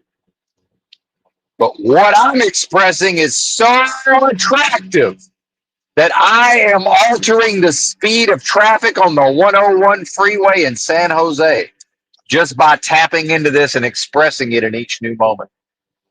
And I just keep slowing down and slowing down and slowing down the car.